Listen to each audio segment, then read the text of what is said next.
ప్రభునందు చేరి వచ్చిన సంఘమంతటికిని, అలానే బిషప్ గారికి, సహకాపరి గారికి,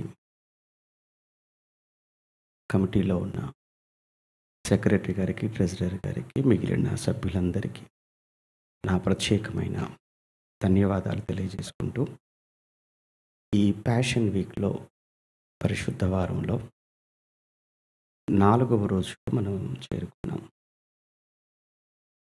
మట్టల ఆదివారంతో ప్రారంభమై సోమవారం, మంగళవారం, ఈరోజు బుధవారం. యేసుక్రీస్తు జీవితంలో చివరి వారపు వరుస సంఘటనలు, చివరి వారంలో ఆయన ఎలా గడిపారు, ఎలా జీవించారు, ఏ పరిస్థితులను గుండా ఆయన సిలువ యొద్దకు చేరుకున్నాడు అనే ఈ విషయాలు మనం జ్ఞాపకం చేసుకోవటం ప్రస్తుత కాలంలో చాలా అవసరమని అనుకుంటున్నాను. కారణం ఏంటంటే, మనందరికీ సిలువను గూర్చినటువంటి సంగతి తెలుసు.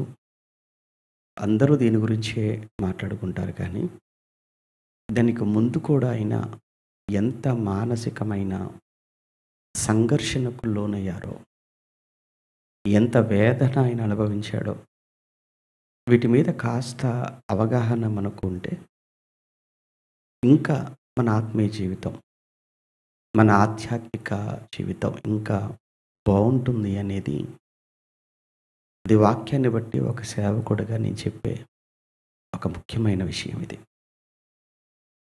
గత రాత్రి మనం మాట్లాడుకున్నట్లు ఆయన జీవితంలోనే కంప్లీట్గా తీరిక లేకుండా, విరామము లేకుండా, విశ్రాంతి లేకుండా ఎంతగానో శ్రమించిన, పరిచర్య చేసినటువంటి రోజు మంగళవారం. ఆయన ఉదయాన్నే బేతనియ నుంచి యెరూషలేముకు వచ్చి, ఆ యెరూషలేములో మొట్టమొదటిగా యూదులైన వారు, ముఖ్యంగా అందులో శాస్త్రులు, పరిసయ్యులు, యేసును వారు ప్రశ్నించటం అక్కడి నుంచి ప్రారంభమైంది. యేసును వారు నువ్వు ఏ అధికారముతో ఇవన్నీ నువ్వు చేస్తున్నావు? నీకు ఎవరిచ్చారు ఈ అధికారం? దేవాలయంలో బల్లలు పడద్రోశావు, అలానే రోకలు మార్చేవారిని అవన్నీ కూడా చల్లేసావు, అలానే పశువులను, ఎడ్లను, గొర్రెలను ఇవన్నీ కూడా తోలివేశావు. ఇవన్నీ నువ్వు ఏ అధికారముతో నువ్వు చేస్తున్నావు? ఏంటి నీకున్న రైట్? అలానే ఈ ఆవరణంలో నువ్వు చేసినటువంటి ప్రసంగమా, లేదా నువ్వు చేసినటువంటి అద్భుతాలు, స్వస్థతల, ఇవన్నీ చేయటానికి నీకు ఎవరిచ్చారు అధికారము అనేది వారు అడిగినటువంటి ప్రశ్న. దానికి ఆయన సమాధానం చెప్పకుండా, నేను చెప్తాను, నేను మిమ్మల్ని ఒక ప్రశ్న అడుగుతాను అని ఆయన వారిని తిరిగి ప్రశ్నించాడు అని రాత్రి మనం మాట్లాడుకున్నవి ఇవన్నీ. సరిగ్గా ఆయన యోహాను గారు బాప్తిస్మాన్ని ముందు పెట్టాడు. యోహాను గారు మీకు తెలుసు, ఆయన బాప్తిస్మం ఇస్తూ వచ్చాడు నాకంటే ముందుగా. మరి ఆయన బాప్తిస్మం పరలోకము నుండి కలిగిందా, లేదా మనుషుల వల్ల కలిగిందా? దీనికి మీరు చెప్పండి, మీరు అడిగిన దానికి నేను చెప్తాను. యేసును ఇరుకులో పెట్టాలని ఆయన అడిగారు. వారు ఇరుకున పడ్డట్టు అయిపోయింది. అది అయిపోయిన తర్వాత వెంటనే యేసుప్రభుల వారు కొన్ని ఉపమానాలు చెప్పాడు అని మనం మాట్లాడుకున్నాం. అందులో మొదటి ఉపమానం ఏంటి? 2 కుమారులను గురించి ఉపమానం చెప్పాడు. మొదటివాడు, రెండోవాడు. మొదటివాడు వెళ్ళను అని చెప్పాడు, కానీ తర్వాత మనసు మార్చుకొని వెళ్ళాడు.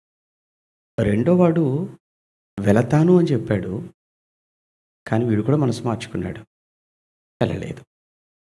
ఇంతకీ ఇద్దరిలో ఎవరు లోబడినట్టు తండ్రికి? మొదటి వాడే లోబడ్డాడు. అది చెప్పాడు. వెంటనే మరలా వింటున్నారు గదా! అని రెండో ఉపమానం కూడా చెప్పాడు.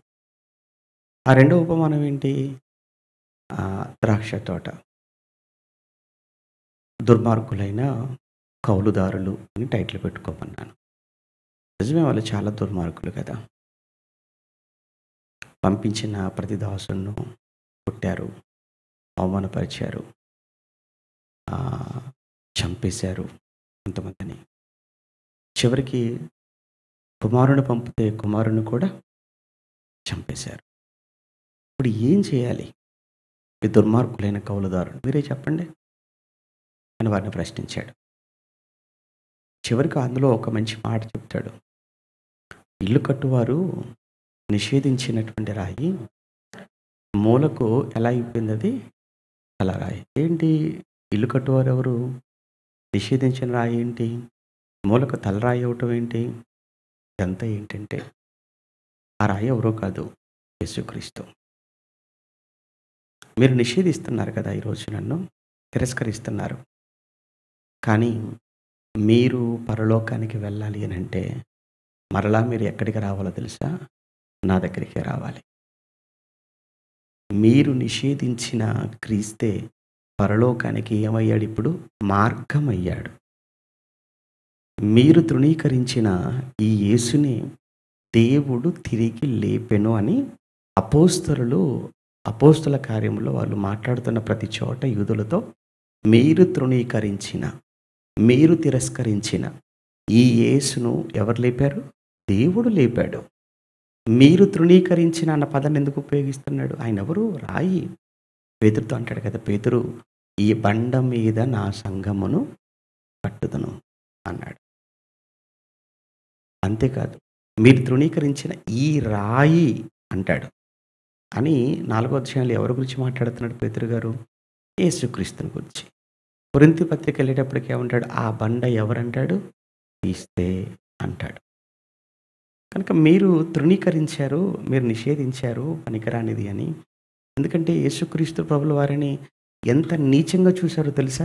ఆ రోజు యూదులు చాలా అసహించుకున్నారు. ఏంటి ఇతనా? వడ్లవాని కుమారుడు కదా! అంటే వడ్లవాని కుమారుడైతే వాక్యం చెప్పకూడదా? వడ్లవాని కుమారుడైతే ప్రవచించకూడదా? వడ్లవాని కుమారుడైతే అద్భుతములు చేయకూడదా? వడ్లవాని కుమారుడై ఉండికి ఏంటి ఈ పాండిత్యం ఏంటి? వడ్లవాని కుమారుడికి ఏంటి జ్ఞానం ఏంటి? చూసారా వాళ్ళు ఎంత చిన్న చూపు చూస్తున్నారో. ఇతను వడ్లవాని కుమారుడు కాడా? ఇతని తల్లి మరియ కాదా? ఇతని సోదరులు మనతో ఉన్నవారు? ఈ మాటలన్నీ ఎందుకు వస్తున్నాయి అంటే ఆయన చాలా అండర్ ఎస్టిమేట్ చేస్తున్నారు. అందులో ఆయన పెరిగిందంతా కూడా నజరేతు ప్రాంతంలో పెరిగాడు. ఇంకో నజరేతు అంటే అది ఏ ప్రాంతంలో ఉందంటే గలిలయ ప్రాంతంలో ఉంది. మాట్లాడుతున్న వాళ్ళు ఎక్కడ ఉన్నారంటే యోదయలో ఉన్నారు.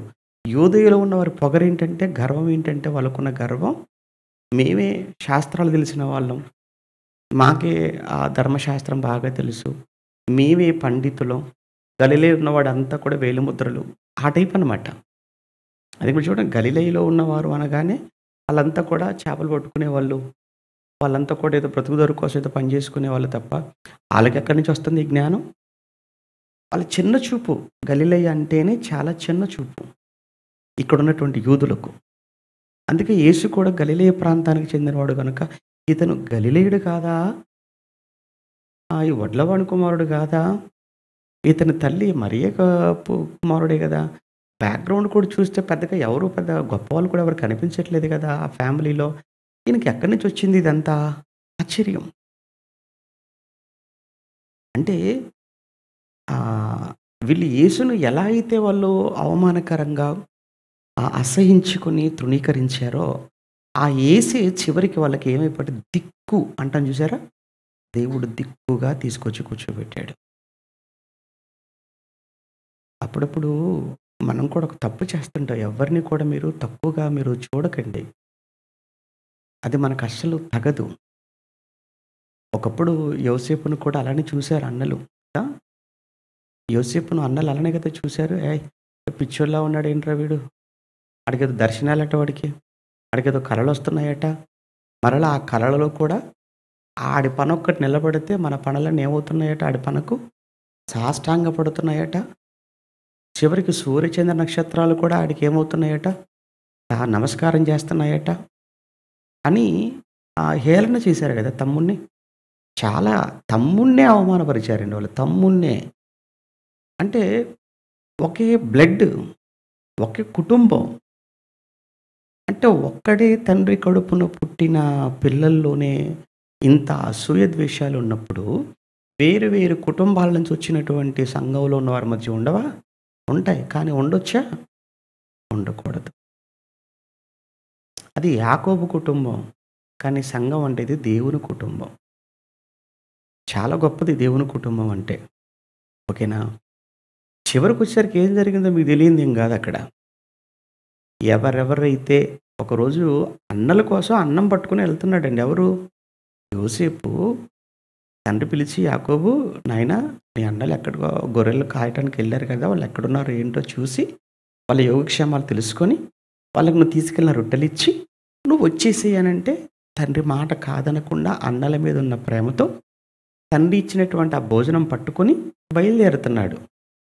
దూరం నుంచి యోసేపును చూచి ఎంత అవమానకరంగా మాట్లాడుతున్నారో తెలుసా అండి? అంటే ఏంటంటే ఒక రకంగా ర్యాగింగ్ సెటైర్‌లేస్తున్నారు ఎవరి మీద? ఆ! అన్నలే ఎవరో కాదు, బయట వాళ్ళు కాదు. సొంత అన్నలు యోసేపు మీద సెటైరికల్‌గా మాట్లాడుకుంటున్నారు. ఒరేయ్! వస్తున్నాడు చూసావా ఆ కళ్ళగనేవాడు. కానీ యోసేపు అవన్నీ భరించాడు, ఓర్చుకున్నాడు, సహించాడు. చివరికి వెళ్ళేటప్పటికి ఎవరెవరు అవమానపరిచారో, ఎవరెవరు అసహించుకున్నారో వాళ్ళందరిని ఒకరోజు తీసుకెళ్ళి యోసేపు కాళ్ళ మీద పడేశాడు. జరిగిందా లేదా చరిత్రలో? అవమానించబడిన వాడు రాజై కూర్చున్నాడు. అవమానించిన వాళ్లకు ఆకలికి తినడానికి తిండి లేకుండా పోయింది. ఎవరినైతే అవమానపరిచారో అతని దగ్గరికి మరల వెళ్ళాల్సి వచ్చేసింది. దేవుడు చేస్తాడలా. మీరు కూడా ఎవరి విషయంలోనే అలా ఉన్నారనుకోండి, మీరు ఒకటే గుర్తుపెట్టుకోండి. అంటే ఏదో ఒకరోజు దేవుడు నన్ను తీసుకెళ్ళి అలా కాళ్ళ మీద పడేస్తాడనమాట అయితే. అలా వద్దు, ఆ పరిస్థితి రాకూడదు అనుకుంటే ఎవ్వరిని అవమానించకండి. ఎవ్వరిని తక్కువగా చూడకండి. ఎవ్వరిని అసహించుకోకండి. ఆ రోజు యేసుని అదే కదా చేశారు వాళ్ళు తప్పు. ఇల్లు కట్టువారు నిషేధించిన రాయి ఏమైపోయింది చివరికి? మూలకు తలరాయిగా మారింది. చరిత్ర. ఇప్పటికే మనం ప్రాక్టికల్‌గా చూస్తున్న ప్రపంచంలో యూదుడైనా, అన్యుడైనా, ఎవ్వరైనా పరలోకం వెళ్ళాలంటే ఎవరిని ఒప్పుకోవాలి? యేసుని ఒప్పుకోవాలి. యేసు లేకపోతే నీకు రక్షణ లేదు. యేసు లేకపోతే నీకు పరలోకం లేదు. ఆయనే మధ్యవర్తి. అది ఎన్నో ఉపమానం అది? 2. 1 ఇద్దరు కుమారులు, 2 ద్రాక్ష తోట ఉపమానం గురించి చెప్పాడు. మూడోది కూడా చెప్పాడు కదా! పెళ్లి విందు ఆహ్వానం. పెళ్లి విందు ఆహ్వానం కదా! ఎవరికైతే ముందు ఆహ్వానం వెళ్ళిందో వాళ్ళు వచ్చారా? రాలే. రాకపోగా ఆహ్వానం తీసుకెళ్ళిన వాళ్ళను ఏం చేశారు? తీసుకొని వెళ్ళిపోయిన వాళ్ళని అవమానపరిచారు. పిలిచిన వాళ్ళను అవమానపరిచారంటే దాని అర్థం ఏంటంటే, ఇండైరెక్ట్‌గా ఎవరిని కూడా అవమానపరిచినట్టు? యజమానిని కూడా అవమానపరిచినట్లే కదా! చివరికి మీరు అవమానపరిచి, మీరు తృణీకరిస్తే ఏంటి? ఇంకా బోలెడంత మందున్నారు బయట. అప్పుడు వెంటనే ఎవరెవరు కనబడుతున్నారో వాళ్ళందరిని తీసుకొని వచ్చేసేయండి. అలా వచ్చిన వాళ్ళమే మనమంతా కూడా. అన్యులు. ఇప్పుడు యూదుడు, అన్యుడు అనేటువంటి తారతమ్యం, ఆ భేదం ఏమైనా ఉందా? నథింగ్. ఏమీ లేదు ఇప్పుడు. మొత్తానికి ఇవన్నీ అర్థమవుతున్నాయి. ఎవరికి అర్థమవుతున్నాయి? ఎవరికి చెప్తున్నాడో వాళ్ళకి అర్థమవుతున్నాయో అర్థం కావట్లేదా? వాళ్ళే చెప్పుకుంటారు కదా! "ఏయ్! ఇదంతా మన కోసం చెప్తున్నాడురా. ఇందులో మొదటి కుమారుడు అంటే ఎవరో కాదు మనమే. ఇందులో ఆ కాపులంటే ఎవరో కాదు. ఎవరు? మనమే. ఆహ్వానాన్ని తిరస్కరించింది ఎవరో కాదు. ఎవరు? మనమే. మరి ఇంకేంటి మరి మనమే మనమే అనుకున్నప్పుడు మారాలి కదా! మారరు. నా కోసమే చెప్పాడు అని ఎప్పుడైతే అనుకుంటామో వెంటనే ఏమవ్వాలి? మారాలి. ఆళ్ళు మారక మనసును కఠినపరుచుకున్నందుకు చివరికి చాలా చాలా సమస్యను ఎదుర్కొన్నారు. ఎంత భయంకరమైన సమస్య వచ్చి పడిందో తెలుసా? యెరూషలేము మీదకి క్రీస్తు శకం 70లో యెరూషలేము ప్రాకారాలు పడిపోయాయి. దేవాలయం పడిపోయింది. ఆ రోజు యూదులను ఊచకోత కోశారు. ఎవరు? రోమా సైన్యం. వెస్పాసియన్ అనేవాడు చక్రవర్తిగా ఉంటున్న సమయంలో అతని కొడుకు జనరల్‌గా ఉన్నాడు టైటస్. మొత్తాన్ని కూడా యెరూషలేము దండ్ల చేత అని అంటాడు చూసారా? అదే అన్నమాట ప్రవచన నెరవేర్పు. అంతే. ఆ రోజు కొన్ని లక్షల మంది యూదులను చంపేశారు.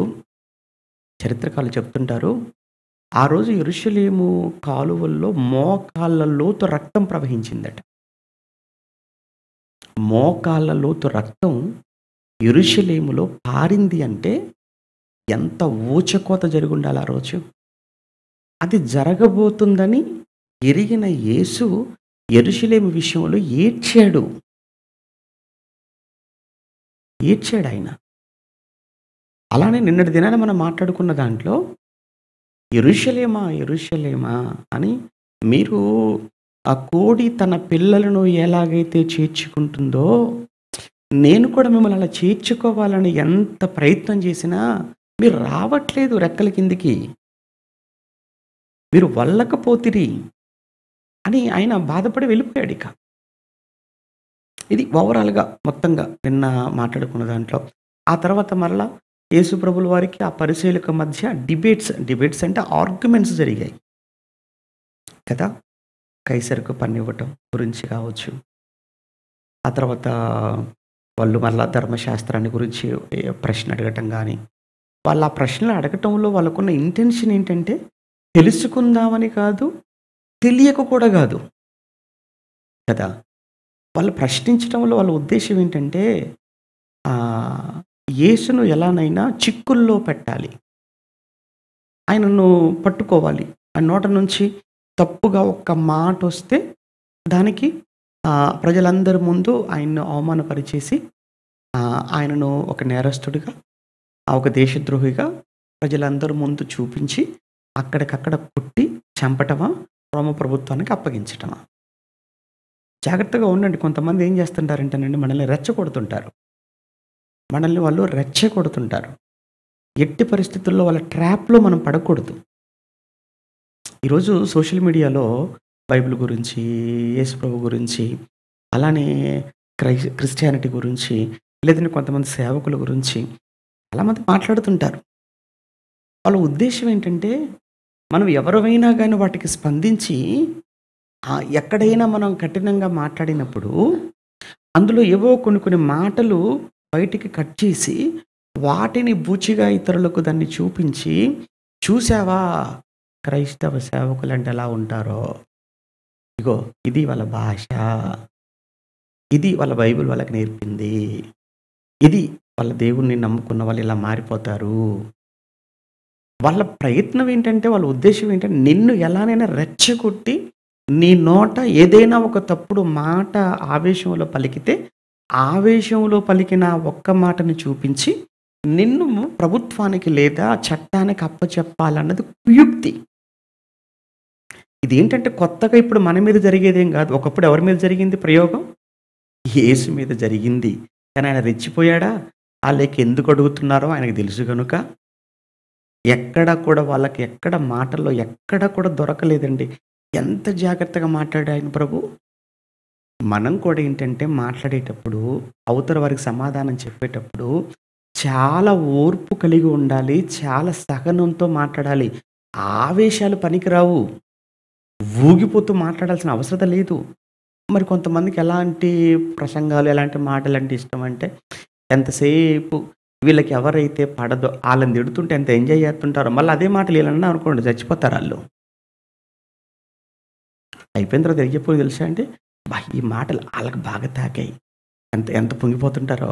ఇంకా కొంతమంది ఉంటారు. ఏదైనా మాట్లాడితే ఆళ్ళ వైపు చూస్తుంటారు. ఆళ్ళ రియాక్షన్ ఎలా ఉందో చూస్తుంటారు. ఇప్పుడు అదే వీళ్ళ గురించి మాట్లాడుతున్నాం అనుకోండి. తల కిందకేసుకొని అంతే ఇంకా. తల పైకెత్తరు. వీళ్ళ గురించి ఎప్పుడైతే అయిపోద్దో అప్పుడు మళ్ళీ పైకెత్తుతారు. ఇయన్నీ అనుభవాలు. అన్ని చోట్ల ఉన్నవే. కొత్తగా ఏం గావివి. కనుక ఎట్టి పరిస్థితుల్లో కూడా ఏంటంటే, మనం రెచ్చగొడుతున్నారు కదా అని చేయకూడదు. యేసుప్రభుల వారిని సాతానుగాడు శోధించడానికి వచ్చి 40 రోజుల తర్వాత తెలుసు కదా! యేసుప్రభును 40 రోజులు ఆయన ఉపవాసం ఉన్న తర్వాత సాతాను వచ్చాడు కదా ప్రభు దగ్గరకు. ఆడెలా రెచ్చగొడతాడంటే, నువ్వు నిజంగా దేవుని కుమారుడివేనా? నువ్వు దేవుని కుమారుడవైతే దూకు కిందికి అన్నాడా? అనలేదా వాడు? నీవు దేవుని కుమారుడివైతే కిందికి దూకు అనగానే, ఏంటేంటి నేను దేవుని కుమారుడిని కాదా ఇప్పుడు? అంటే ఇప్పుడు నేను దేవుని కుమారుడినో కాదో నీకు తెలియాలని ఇప్పుడు దూకాలా? దూకుతున్నాను. లెక్కపెట్టుకో 1, 2, 3 దూకేసాడా పైనుంచి? మరి నువ్వు దేవుని కుమారుడివైతే కిందికి దూకు అన్నప్పుడు దూకితే అయిపోయేది కదా! అరేయ్! నువ్వు మగాడివైతే తాగురా అంటారు. చూసారా? అంటే ఇప్పుడు వీడికి చాలా ఆవేశం వచ్చేస్తుంటది. ఎంత మాట అంటాడా? ఇప్పుడు నేను తాగకపోతే నేను ఇప్పుడు మగాడిని కాదు వాడి దృష్టిలో. అందుకే తీసుకురారా అంటాడు అంతే ఇక. తాగుతాడు. ఆ తర్వాత ఏమైపోతాడు? పడిపోతాడు. ఆ తర్వాత హాస్పిటల్‌లో ఉంటాడు. అవసరమైతే వస్తాడు. లేకపోతే అటు నుంచి అటే మార్చుకి వెళ్ళిపోతాడు. అయిపోయింది జీవితం. ఆడేంటంటే వాడి చేతికి మట్టంటకుండా ఆడు నిన్ను నువ్వుగా చంపుకునేటట్టుగా, నీకు నువ్వుగా కీడు చేసుకునేటట్టుగా ఆడు నిన్ను ట్రాప్‌లో పడేస్తాడు. సాతానుగాడు ఒక ఉరులు ఇవన్నీ. వాడి తంత్రాలు అంటాడు తెలుసా అండి? సాతాను తంత్రములను మనం ఎరుగని వారము కాము. మీరు చాలా జాగ్రత్తగా క్రైస్తవ జీవితం అంటే ఇదొక సవాలుతో కూడుకుంది. మీరు అనుకున్నంత ఈజీ కాదు. మరి మీకు ఏం తెలుసో నాకైతే తెలీదు కానీ, క్రైస్తవ జీవితం అంటే ఒక కత్తి మీద సాము లాంటిది క్రైస్తవ జీవితం అంటే. బైబిల్ పట్టుకున్న ప్రతి ఒక్కడు క్రైస్తవుడు కాలేడు. ప్రార్థన చేసినంత మాత్రం క్రైస్తవులు కాలేరు. క్రిస్టియానిటీ అంటే ఈజ్ ఏ ప్రాక్టీస్. అర్థమైందా? క్రిస్టియానిటీ అంటే ప్రాక్టీస్ అన్నమాట. అంటే క్రైస్తవ్యం అనేది ఒక పాటించదగింది. ఎవరైతే పాటిస్తారో వాళ్ళు క్రైస్తవులు అవుతారు. ప్రకటించే వాళ్ళంతా క్రైస్తవులు గారండి. మరలా ఏదో నేనేదో గొప్పగా నిలబడి ఏదో 4 మాటలు చెప్పినంత మాత్రాన గొప్ప క్రైస్తవుని కాలేను. నేను ఎప్పుడు గొప్ప క్రైస్తవుని అవుతానంటే, నేను ఏది చెప్పానో అది ఖచ్చితంగా నేను నా జీవితంలో ఆచరణలో పెట్టినప్పుడు మాత్రమే నేను క్రైస్తవుని అవుతాను. నేను ప్రాక్టీస్‌లో లేకుండగా ఎంత ప్రకటిస్తే ప్రయోజనం ఏముంది? అటువంటప్పుడు మీరు ఎంత ఆరాధనకొస్తే ఏంటి? ఎంతగా ఇస్తే ఏంటి? ఎంత చదివితే ఏంటి? ఎంత చెబితే ఏంటి? ఎంతగా చదువుకుంటే ఏంటి? ప్రాక్టీస్ ఏది? Christianity is not a proclaim. It's a practice. కేవలం ప్రకటించటమే కాదు, పాటించటము క్రిస్టియానిటీ. అది ఎప్పుడు మనం మర్చిపోకూడదు. ఇక్కడ మనం మాట్లాడుతున్నప్పుడు యేసును చాలా ఇబ్బంది పెట్టాలనుకున్నారు నిన్న మనం మాట్లాడుకున్న దాంట్లో. ఏం విషయాలు? ఒకటి కైసరు గురించి చెప్పారు. తర్వాత ధర్మశాస్త్రాన్ని గురించి ఆజ్ఞ ఏదన్నారు. ఈలోపు మరికొంతమంది వచ్చారు. సద్దుకయ్యులు వచ్చారు కదా! సద్దుకయ్యులు. విషయం ఏంటంటే సద్దుకయ్యుల నోరు మూయించాడు కదా యేసుప్రభుల వారు. అదే మనం మాట్లాడుకున్నాం. ఎప్పుడైతే సద్దుకయ్యుల నోరు మూయించాడని పరిసయ్యులకు తెలిసిందో, పరిసయ్యులు పండగ చేసుకున్నారు. కేక్ కట్ చేసుకున్నారు ఆళ్ళు. ఎందుకు పరిసయ్యులు కేక్ కట్ చేసుకున్నారంటే, ఈ పరిసయ్యులకు సద్దుకయ్యులకు పడదండి. మనం కూడా ఇంతకుముందే చెప్పేసాను ఆల్రెడీ. ఇప్పుడు ఒక 2 వర్గాలు ఉంటాయి. ఏదైనా ఒక మాట ఒక వర్గానికి తెలియదనుకోండి, ఈ వర్గం ఏమైపోతుంటారంటే ఆకాశానికి ఎగురుతుంటారు ఇంకా. నెక్స్ట్ ఏంటంటే నెక్స్ట్ తెలిగేది ఈ వర్గానికి అంతే. అప్పుడు వాళ్ళు పండుగ చేసుకుంటారు. లేదంటేనేమో ఎవడైతే చెప్పాడో వీళ్ళిద్దరు కలిసి ఒకటైపోయి చెప్పినోళ్ళు లేపేత్తారు. నెక్స్ట్ అదే జరుగుతది.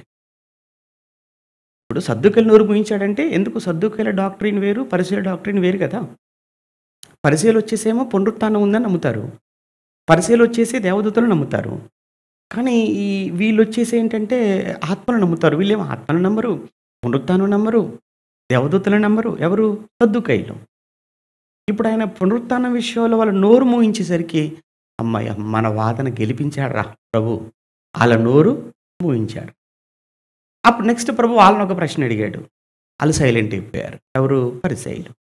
అప్పుడు అర్థమైపోయింది ఏంటంటే, ఈ ఆళ్ళ నోరు మూయిస్తే మూయించడు కన్నా మన నోరు కూడా మూయిస్తున్నాడుగా అనుకోని, ఇప్పుడు ఈ పరిసయ్యులు, ఈ సద్దూకయ్యులు ఇద్దరు ఒక్కటైపోయి, ఇప్పుడు యేసు ప్రభుల వారికి వ్యతిరేకంగా లేచారు.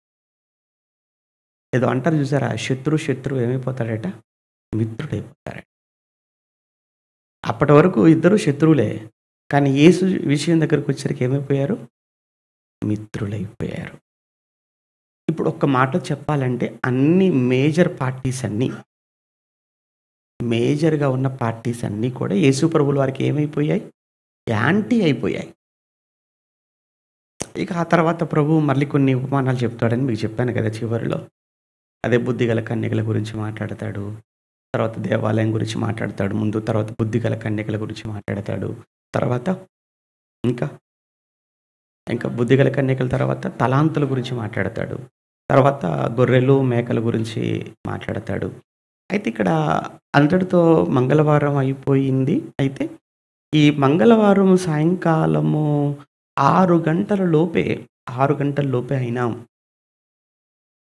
బేతనీకెళ్ళిపోయాడు. మంగళవారం 6 గంటల లోపే.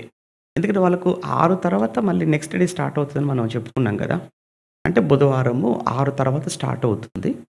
6 గంటల లోపే మేబీ ఆయన బేతనీయకు వెళ్ళినట్లుగా. అక్కడికి వెళ్ళగానే బేతనీయలో కుష్ఠరోగి అయిన సీమోను ఇంటికొచ్చాడు.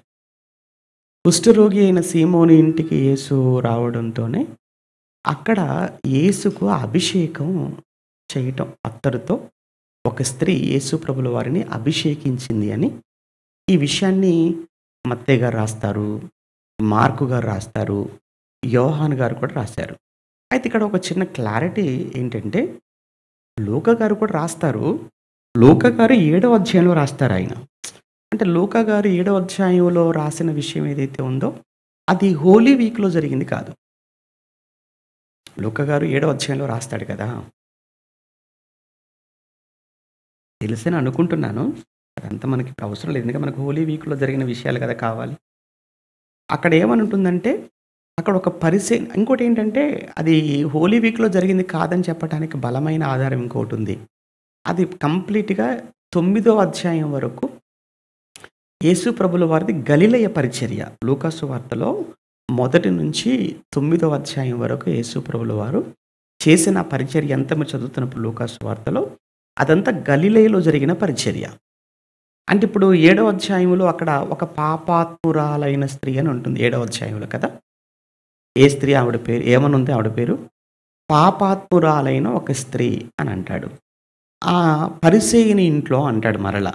ఒక పరిసయ్యుని ఇంట్లో అతని పేరు కూడా సీమోను ఉండటం. ఆయన ఇంట్లో ఆయన భోజనానికి పిలిస్తే ప్రభు వెళ్ళటం.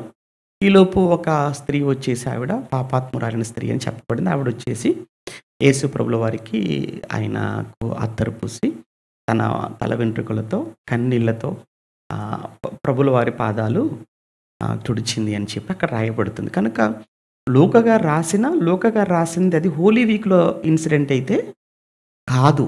ఎందుకంటే అసలు కంప్లీట్‌గా అది జరిగిందే గలిలయలో జరిగింది. యూదయలో జరిగిన సంఘటన, యెరూషలేముకు దగ్గరగా జరిగిన సంఘటన కాదు. అది ప్రారంభంలో జరిగింది. ప్రారంభంలో.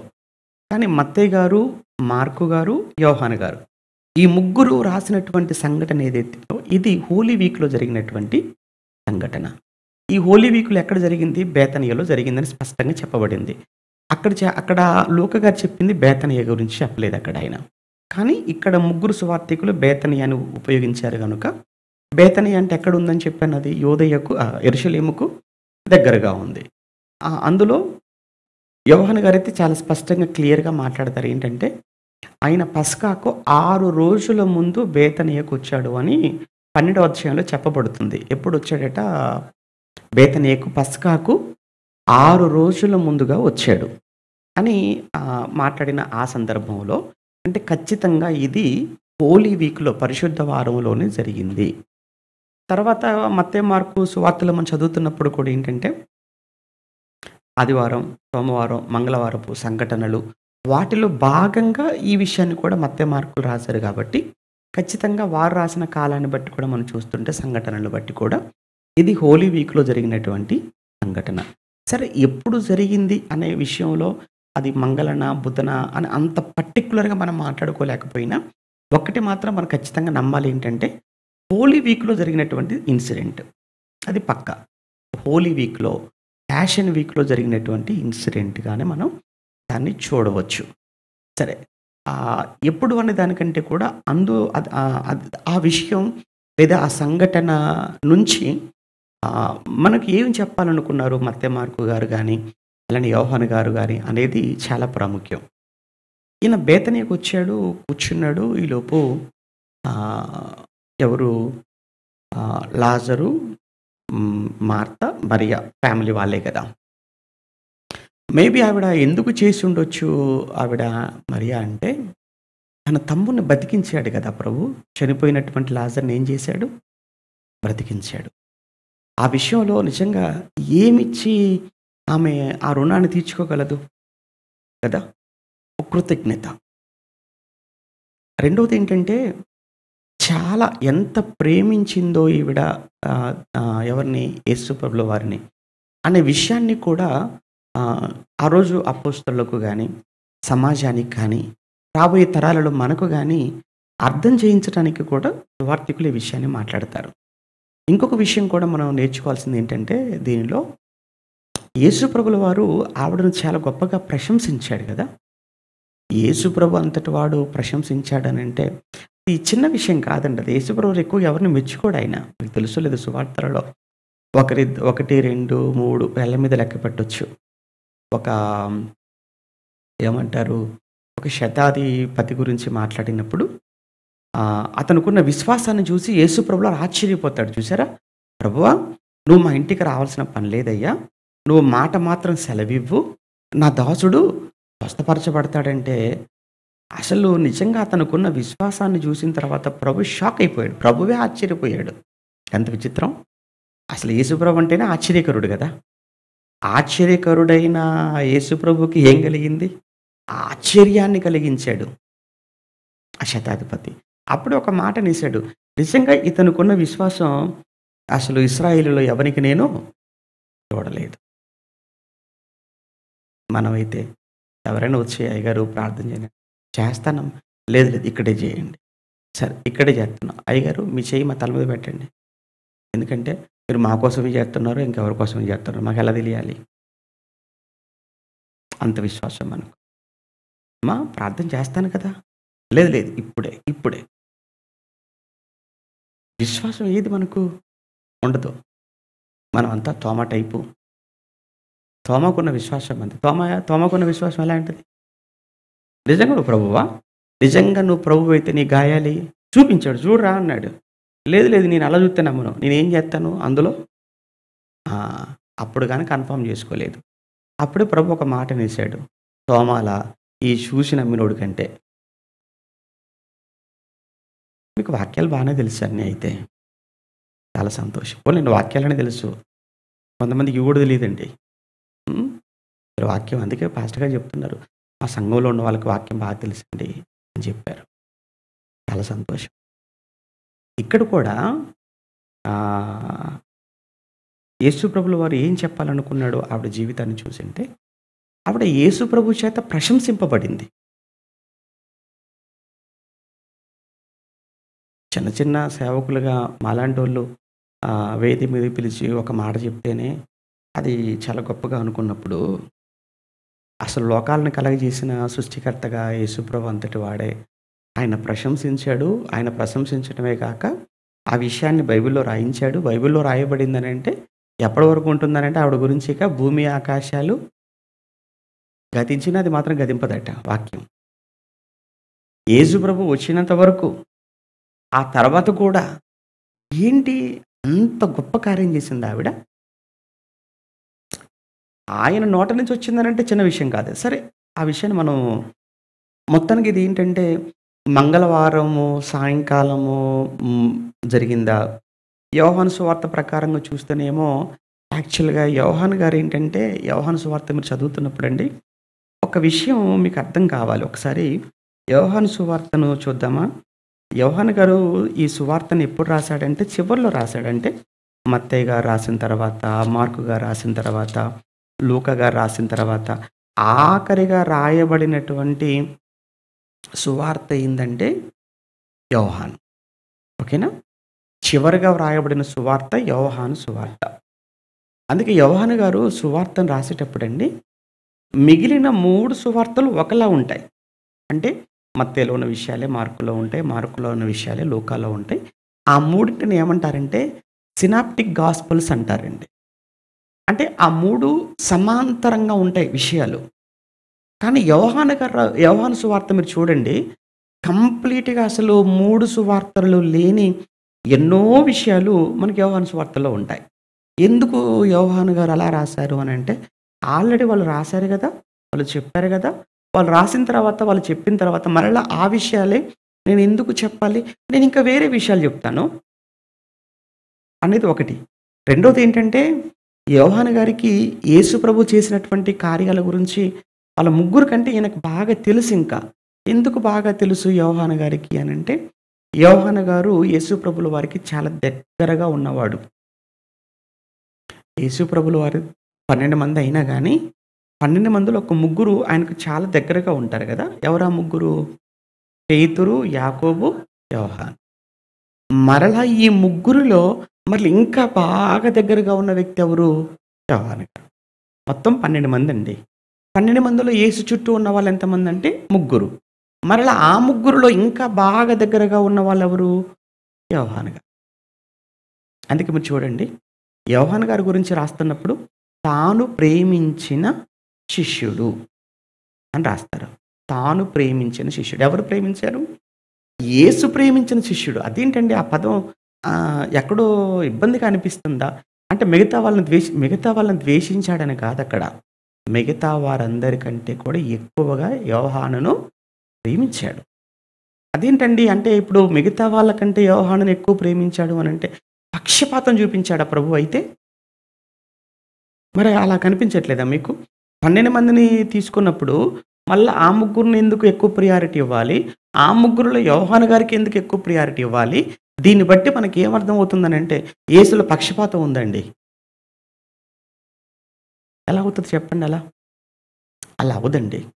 ఇప్పుడు పిల్లలుంటారు క్లాస్ రూమ్‌లో పరీక్ష పెడతారు. వీడు ఫస్ట్ అంటాడు. లేదండి పక్షపాతి అండి టీచర్ అంటారా? ఈడు సెకండ్ అండి, ఈడు థర్డ్ అండి అంటాం. అవును. అది వాళ్ళ కష్టం. అది వాళ్ళ ప్రతిభ. వాళ్ళ జ్ఞానం అది. వాళ్ళ జ్ఞానాన్ని బట్టి, వాళ్ళ ప్రతిభని బట్టి, వాళ్ళ కష్టాన్ని బట్టి వీడు ఫస్టు, వాడు సెకండు, వాడు థర్డ్ అంటున్నాం. అంతేగాని చూసారా 50 మందుంటే ఆళ్ళ ముగ్గురు నిలబెట్టి చప్పట్లు కొట్టించండి. మిగతా 47 మంది అనుకున్నారనుకోండి. టీచర్‌కి పక్షపాతం ఉందన్నారనుకో అది రైట్ అవుతదా? అవ్వదు. అలాంటి టీచరు వీళ్ళందరినీ కూడా ఒకేలా ట్రీట్ చేస్తాడు. కానీ వాళ్ళందరిలో వీళ్ళు ముగ్గురు ప్రత్యేకం. ఇది మీకు అర్థమైతే యేసు ప్రభుల వారు 12 మందిని సమంగానే చూస్తాడు. కానీ ఈ ముగ్గురు మిగతా వారి కంటే వాళ్ళు చాలా ఎక్కువగా ప్రేమించిన వాళ్ళు. ఒకటి. రెండవదొచ్చేసి ఏంటంటే మరలా ఈ ముగ్గురిలో యోహాను ఇంకా బాగా ప్రేమించాడు యేసు ప్రభువును. అందుకే యోహాను గురించి మాట్లాడుతున్నప్పుడు తాను ప్రేమించిన ఒక్కటే గుర్తుపెట్టుకోండి. మీరు ఆయన్ని ఎంత ప్రేమిస్తే ఆయన మిమ్మును అంత ప్రేమిస్తాడు. పక్షపాతం ఏమీ లేదు. వారి క్రియలను బట్టి ఆయన వారికి ప్రతిఫలం ఇస్తాడు. అంతే కదండీ! 100 ఇచ్చిన వాడికి 100, 50 ఇచ్చిన వాడికి 50. ఇప్పుడు ఎవరండి ఎక్కువ ఇచ్చారంటే 100. 100 ఇచ్చిన వాడికి ఎక్కువ ప్రతిఫలం. ఇప్పుడు కానుక పెట్టెలో మనం మాట్లాడుకున్నాం కదా! ఏ రోజది? రెండో రోజు సోమవారం గదా! కానుక పెట్టెలో వేసేటప్పుడు అందరూ వేశారు. బీద విధవరాలు కూడా వేసింది. చూడటానికేమో అందరికంటే ఈవిడే తక్కువేసింది. కానీ ప్రభు ఇచ్చిన జడ్జిమెంట్‌లో అందరికంటే ఎవరెక్కువ వేశారు? ఎందుకు? ఆ! వాళ్ళు ఇచ్చారు. ఉన్న దాంట్లో నుంచి ఇచ్చారు. ఈవిడిచ్చింది ఉన్నదంతా అది. అటువంటప్పుడు మరి ఇప్పుడు యేసుప్రభు రిజల్ట్ చెప్పాలంటే ఇప్పుడు ఏమని చెప్పాలి? ఆవిడే గొప్పదని చెప్పాలి గదా! అది. ఇప్పుడు 12 మందొచ్చారు. కానీ 12 మందిలో ముగ్గురు పేతురు, యాకోబు, యోహానులు. ఆళ్ళు చాలా రిస్క్ చేశారు ప్రభు కోసం. వారిలో యోహాను ఇంకా ఎక్కువ రిస్క్ చేశాడు. అందుకే యోహానును బాగా ప్రేమించాడు. చివరికి మీరు చూస్తే శిలువ వరకు వెంబడించిన వారిలో ఎవరుంటారు? అందుకే తల్లిని ఆయనకు అప్పచెప్పాడు. అదే యోహాను గారు తన సువార్తను రాస్తున్నప్పుడు ఏమంటాడో తెలుసా? యేసుప్రభు చేసినటువంటి కార్యాల గురించి అన్నీ వ్రాయటం ప్రారంభిస్తే, అలా వ్రాయబడిన గ్రంథాలకి ఈ భూలోకమే అంటే ఆయన దగ్గర అంత ఇన్ఫర్మేషన్ ఉంది. ఎవరి దగ్గర? అందుకే మిగిలిన ముగ్గురు సువార్థికులు చెప్పని, వ్రాయని ఎన్నో విషయాలు ఎవరు రాశారు? అది చెప్పడానికి ఇదంతా చెప్పాల్సొచ్చింది. ఇంకో విషయం చెప్తాను. యోహాను గారంటే యేసుని బాగా ప్రేమించాడు. ఆయన బాగా యేసుని ప్రేమించాడు గనకనే ఆయన మొత్తం 5 పుస్తకాలు రాశాడు కదా యోహాను గారు. 1 సువార్త, 3 పత్రికలు, ఇంకోటి ప్రకటన గ్రంథం. ప్రకటన గ్రంథం పక్కన పెడితే మిగతా 4 పుస్తకాలు. ఈ 4 పుస్తకాలలో కూడా యోహాను గారు ఎక్కువగా ఏ విషయం గురించి మాట్లాడాడో తెలుసా? ప్రేమ. ప్రేమ గురించి మాట్లాడాడు ఆయన. ఎక్కువ రాసినవి ఏ విషయంలో ప్రేమ కనబడుతుంది. ఎందుకంటే అంత ప్రేమించాడు యేసు ప్రభు. అందుకే ఆ టైటిల్ పొందుకున్నాడు. యేసు తాను ప్రేమించిన.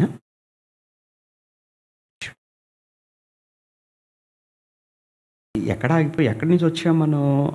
ఆ అభిషేకించబడిన స్త్రీ గురించి మాట్లాడుతున్నప్పుడు ఆవిడ గురించి యోహాను గారు చాలా క్లియర్‌గా మాట్లాడతారు. అంటే అది మంగళవారమా లేకపోతే ముందా అన్న విషయంలో మిగిలిన ముగ్గురు సువార్థికుల కంటే కూడా యోహాను గారు చాలా క్లారిటీ అనేది ఇచ్చినట్లుగా కనబడుతుంది. క్రోనలాజికల్ అంటే ఏంటంటే కాలక్రమం. క్రోనలాజికల్. మొదటి దినవృత్తాంతం ఏమంటారు? ఫస్ట్ క్రానికల్ అంటారు ఇంగ్లీష్‌లో కదా! దినవృత్తాంతములు అంటారు కదా తెలుగు బైబిల్‌లో. దాన్ని ఏమంటాడు? ఫస్ట్ క్రానికల్, సెకండ్ క్రానికల్ అంటారు. అంటే క్రానికల్ అంటే ఏంటంటే కాలక్రమం. యోహాను గారు ఏంటంటే ఆ క్రానికల్ ఏమంటారు అనంటే ఆ క్రానికల్‌గా ఆయన ఎక్కువగా రాస్తాడనమాట. రాసేటప్పుడు ఫస్ట్ ఇది, సెకండ్ ఇది. అందుకే మీరు యేసు ప్రభు చేసిన సూచక్రియల గురించి మాట్లాడుతున్నప్పుడు మత్తయి, మార్కు, లూకా ఏంటంటే జనరల్‌గా ఆయన చేసిన సూచక్రియల గురించి రాసుకుంటూ వెళ్ళిపోయారు. కానీ యోహాను గారు ఏంటంటే ఇది మొదటి సూచక్రియ అంటాడు. ఏది? కానా అనేటువంటి విందుకు వెళ్ళినప్పుడు అక్కడ నీళ్లను ద్రాక్షారసంగా చేశాడు. ఇది యేసు ప్రభు చేసిన అది. అంటే ఎంత పర్ఫెక్ట్ ఇన్ఫర్మేషన్ ఇచ్చాడు చూడండి. ఆయన ఎన్నో చేశాడు. అవన్నీ మత్తయి, మార్కు, లూకాలు రాశారు. కానీ ఎవ్వరూ కూడా ఇది మొదటిది అని మత్తయి రాయలేదు, మార్కు రాయలేదు, లూకా రాయలేదు. కానీ ఎవరు రాశారు? అంటే మనకేం అర్థమవుతుందనమాట? ఒక క్రమంలో రాశాడు. ఎవరు? యోహాను గారు. ఇంకోటి కూడా మీరు చూస్తే యోహాను సువార్త 4వ అధ్యాయంలో ప్రధాని కుమారుడు కపెర్నహూములో ప్రధాని కుమారుడు రోగి అయి ఉంటే ఆ ప్రధాని కుమారుని బాగు చేశాడు కదా! 54వ వచనంలో 4:54లో ఇది యేసు యోదయ నుండి గలిలయకు వచ్చి చేసిన రెండవ సూచక్రియ. అంటే ఆయన ఒక క్రమాన్ని మెయింటైన్ చేస్తున్నట్టు కనబడుతుంది. ఎవరు? యోహాను గారు. మరి మిగిలిన ముగ్గురు ఏంటంటే క్రమం పక్కన పెట్టి మొత్తానికైతే జరిగిందా లేదా విషయం అది. వాళ్ళేంటంటే ఓవరాల్‌గా జరిగిన సంగతులు వాళ్ళు మాట్లాడుతున్నారు. ఇక్కడ యోహాను గారు ఏంటంటే ఒక క్రమములో మాట్లాడుతున్నట్లుగా మనకు అర్థమవుతుంది. ఆ క్రమంలో చూసినప్పుడు ఈ స్త్రీ అభిషేకించిన విషయం ఉంది చూసారా? అది యోహాను గారు 12వ అధ్యాయంలో మాట్లాడుతున్నప్పుడు కొంచెం ఆర్డర్ వెనక్కెళ్ళినట్టుగా మనకు కనబడుతుంది. అంటే చండీకెళ్ళిపోయినట్టు కనబడుతుంది అక్కడ. అందుకే మనం ఏంటంటే ఈ తర్జన భర్జనలు వద్దు. మొత్తానికైతే జరిగిందా లేదా? జరిగితే అది ఎందుకు జరిగింది? దాని నుంచి మనం ఏం నేర్చుకోవాలి? అన్న విషయాల మీద ఎక్కువగా మనం ఫోకస్ పెట్టుకుంటే బావుంటది కొన్ని విషయాలు మనకు. ఇప్పుడు మనం 12వ అధ్యాయానికి వెళ్దామా? యోహాను సువార్త 12వ అధ్యాయం. మనం ఇంకా బుధవారంలోనికి రాలేదు. మంగళవారం ఎండింగ్ అన్నట్లుగా మిగతా సువార్థికులు మాట్లాడితే దాన్నేమో యోహాను గారు లేదు ఇంకా కొంచెం ముందన్నారు గనక ఏదైనా గానీ ఈ ఫ్యాషన్ వీక్‌లో జరిగినటువంటి కొన్ని ప్రధానమైన ఇన్సిడెంట్స్‌లో ఇది ఒక ఇన్సిడెంట్. దీన్ని మనం మిస్ చేసుకోకూడదు. ఈ ఫ్యాషన్ వీక్‌లో జరిగినటువంటి సంఘటనలున్నాయి కదా! వాటిలో ఇది కూడా ఒక ప్రధానమైన సంఘటన. అందుకే దీని గురించి మనం మాట్లాడుకుందాం. మంగళవారం సాయంత్రమే జరగనివ్వండి, లేదా ఆదివారమే జరగని మొత్తానికైతే ఫ్యాషన్ వీక్‌లో జరిగింది. జరిగింది ఎందుకు జరిగింది? దాని నుంచి మనం ఏం నేర్చుకోవాలి? అది మాత్రం మనం మిస్ అవ్వకూడదు. అందుకే ఈరోజు దాన్ని మాట్లాడుకొని మనం బుధవారంలోకి వెళ్ళిపోదాం. 12వ అధ్యాయం ఇది యోహాను సువార్త 12వ అధ్యాయాన్ని మనం చదువుతున్నప్పుడు కాబట్టి యేసు తాను మృతుల్లో నుండి లేపిన లాజరు ఉన్న బేతనియకు పస్కా పండుగకు, అది మన ప్యాషన్ వీక్ పెట్టుకోవడానికి కూడా కారణం ఈ మాటను బేస్ చేసుకునే. అంటే ఆయన 6 రోజుల ముందు వచ్చాడు. ఇది మనం 4వ రోజు కదా! ఆహ్, ఇది 4వ రోజు అనుకుంటున్నాం. రేపు 5వ రోజు. ఈ లెక్కన మనం చూసామనుకోండి, అంటే యేసుప్రభు ఎప్పుడు వచ్చినట్లుగా అవుతుంది బేతనీయ కంటే శనివారమే వచ్చేసాడు ఆయన. ఓకేనా? ఆయన శనివారం వచ్చేసాడు. అప్పుడే 6 రోజుల ముందుగా అంటాడు. ఎందుకంటే రేపు గురువారం అవుతుంది. రేపు గురువారం సాయంత్రంతో వాళ్ళకి ఏ వారం స్టార్ట్ అవుతది? శుక్రవారం స్టార్ట్ అయిపోద్ది. శుక్రవారం స్టార్ట్ అయిపోయిందంటే వాళ్ళు ఎందులోకి వెళ్ళిపోతారు ఆళ్ళిక? పస్కా. శుక్రవారమే కదా ఆయన సిలువ వేసేసారు. కనుక ఆయన గురువారం సాయంత్రంతో యేసు ప్రభుల వారు రాత్రికి రాత్రి ఆయన ఏమైపోతాడు ఇంకా భోజనం పస్కా విందు ఏర్పాటు చేసుకుంటారు కదా! ఆ రోజు రాత్రియే కదా! ఇంకా ఆయన అప్పజెప్పబడతాడు. తెల్లవారితే శుక్రవారం కదా! ఆ రోజే కదా ఆయన సిలువలో చనిపోతాడు. అలా అక్కడి నుంచి మనం వెనక్కి వెళ్ళిపోతే, ఆ రోజు వెనక్కి వెళ్ళిపోతది. శనివారంలాగా శనివారం సాయంత్రానికి వచ్చాడు. వచ్చినా గాని అది ముందొచ్చినట్లుగానే కనపడుతుంది. ఒక గంట ముందు వచ్చేసినా గాని. సరే, ఆ విషయం పక్కన పెట్టేస్తే 6 రోజుల ముందుగా వచ్చాడనేది మాత్రం ఇక్కడ క్లియర్‌గా మనకు కనబడుతుంది. ఓకే. అక్కడ వారు ఆయనకు విందు చేసిరి. మార్త ఉపచారము చేసెను. లాజరు ఆయనతో కూడా భోజనమున కూర్చున్న వారిలో ఒకడు. అప్పుడు మరియ మిక్కిలి విలువ గల అచ్చ జటామాంసి అత్తరు ఒక సేరున్నర ఎత్తు తీసుకొని యేసు పాదములకు పూసి తన తల వెంట్రుకలతో ఆయన పాదములను తుడిచెను. ఇల్లు ఆ అత్తరు వాసనతో నిండెను. ఓకేనా? సరే, తర్వాత ఆయన శిష్యులలో ఒకడు, అనగా ఆయనను అప్పగింపనయ్యున్న ఇస్కరియోతు యూదా, ఈ అత్తరెందుకు 300 దేనారములకు అమ్మి బీదలకియ్యలేదనను. వాడిలాగు చెప్పినది బీదల మీద శ్రద్ధ కలిగి కాదు గాని, వాడు దొంగయ్యుండి తన దగ్గర డబ్బు సంచి ఉండినందున అందులో వేయబడినది దొంగిలించుచు వచ్చెను గనుక అలాగూ చెప్పాను. కాబట్టి యేసు, నన్ను పాతిపెట్టు దినమునకు ఆమె దీన్ని నుంచుకొని నీయుడి, బీదలు ఎల్లప్పుడూ మీతో కూడా ఉందరు, కానీ నేను ఎల్లప్పుడూ మీతో కూడా ఉండను అని చెప్పాడు. అంతవరకు ఒక భాగం. దీన్ని మనం మార్కు సువార్తలో ఎక్కడ 14వ అధ్యాయం, ఇదే విషయాన్ని మనం మార్కు సువార్త 14వ అధ్యాయాన్ని చదువుతున్నప్పుడు, మార్కు సువార్త 14వ అధ్యాయం ఇక్కడ ప్రారంభం చదువుతున్నప్పుడు ఎలా ఉందంటే, 2 దినములైన పిమ్మట, అంటే ఆయన పస్కాకు ముందు 2 రోజుల ముందు, అంటే ఈ బుధవారం జరిగినట్టుగా మార్కు గారు రాస్తున్నారు ఈ విషయాన్ని. అందుకే మీకు కొంచెం డిఫరెన్స్ ఉంటుందన్న విషయాన్ని మీకు చెప్తున్నాను. అందుకే సరే, 3వ వచనంలో మనం చదువుతున్నాం అనుకోండి. 3వ వచనంలో, అప్పుడు ఆయన బేతనియలో కుష్ఠరోగి అయిన సీమోను ఇంట భోజనమునకు కూర్చుండి ఉన్నప్పుడు ఒక స్త్రీ మిక్కిలి విలువ గల అచ్చ జటామాంస అత్తరు బొట్టు తీసుకుని వచ్చింది. అది పగలగొట్టింది, ఆయన తల మీద పోసింది. కొందరు కోపడ్డారు. ఈ అత్తరు ఇలాగ ఎందుకు నష్టపరచాలన్నారు. అది 300 దేనారముల కంటే ఎక్కువగా వెల కదా, అమ్మి బీదలకి ఇవ్వచ్చు కదా అన్నారు. అప్పుడు ప్రభు అన్నాడు, ఈమె జోలికి మీరు వెళ్ళకండి, ఈమెను ఎందుకు తొందర పెడుతున్నారు? బీదలు ఎల్లప్పుడూ మీతో ఉన్నారు, మీకు ఇష్టమైనప్పుడల్లా మీరు మేలు చేయవచ్చు వాళ్ళకు, నేను ఎల్లప్పుడూ మీతో ఉండను కదా. ఈమె తన శక్తి కొలది చేసింది ఈవిడ. కనుక ఆ శక్తి కొలది చేసి ఏమన్నాడు, నా భూస్థాపన నిమిత్తము నా శరీరమును ముందుగా అభిషేకించింది. సర్వలోకములో ఎక్కడ ఈ సువార్త ప్రకటింపబడునో అక్కడ ఈమె చేసింది జ్ఞాపకార్థంగా ప్రకటింపబడునని మీతో నిశ్చయముగా చెప్పుచున్నాను అన్నాడు. ఈ విషయాన్ని ఇక్కడ యోహాను గారు ప్రస్తావించినట్టుగా మనకు అనిపించింది కదా. ఆమెను ప్రశంసించడం అనేది ఇక్కడ యోహాను గారు చెప్పలేదు. ఒకసారి మత్తయికి వెళ్ళామనుకోండి, మత్తయి సువార్త ఇదే విషయాన్ని మత్తయి గారు మత్తయి సువార్తలో 26వ అధ్యాయంలో, మత్తయి సువార్త 26 మొదటి నుంచి 5 వచనాలు చదువుతున్నప్పుడు, యేసు వద్దులేండి, మొదటి 5 కాదు 6 నుంచి చదువుకుందాం. యేసు బేతనియలో కుష్ఠరోగి అయిన సీమోని ఇంట ఉన్నప్పుడు ఒక స్త్రీ అన్నాడు ఈయన. మార్కు గారు కూడా పేరు చెప్పారా? మార్కు గారు కూడా ఇప్పుడు మనం చదువుకున్నాం చూసారా? మార్కు సువార్తలో ఏమన్నాడు? పేరు చెప్పాడు. అక్కడ పేరు ఆయన ఒక స్త్రీ అనే పదమే ఉపయోగించాడు. అంటే మత్తయి గారు ఒక స్త్రీ అన్నాడు, మార్కు గారు కూడా ఒక స్త్రీ అన్నాడు తప్ప ఆవిడ ఎవరు అనే విషయాన్ని మాత్రం వీళ్ళిద్దరు రివీల్ చేయలేదు. కానీ ఆవిడ ఎవరు అన్న విషయాన్ని మాత్రం యోహాను గారు మాత్రం రాశారు. ఎవరని రాశాడు ఆయన? మరియా అని రాశాడు. అంటే మనం చదువుతున్నప్పుడు కొంచెం ఇవన్నీ మనం జాగ్రత్తగా చదువుకుంటే బైబిల్ చాలా స్పష్టంగా తేటగా మనకు కనబడుతుంది. ఓకే. ఆయన భోజనంలో కూర్చుండగా ఒక స్త్రీ విలువ కలిగిన అన్నాడే తప్ప మత్తయ్య గారు అది ఎంత విలువైందనేది రాయలేదు ఈయన మరలా చూడండి. అంటే ఈయన మత్తయ్య గారు మిస్ చేసింది మార్కు గారు రాస్తారు. వీళ్ళిద్దరు మిస్ చేసింది ఎవరు రాస్తున్నారు? యోహాను గారు రాస్తున్నారు. అంతే.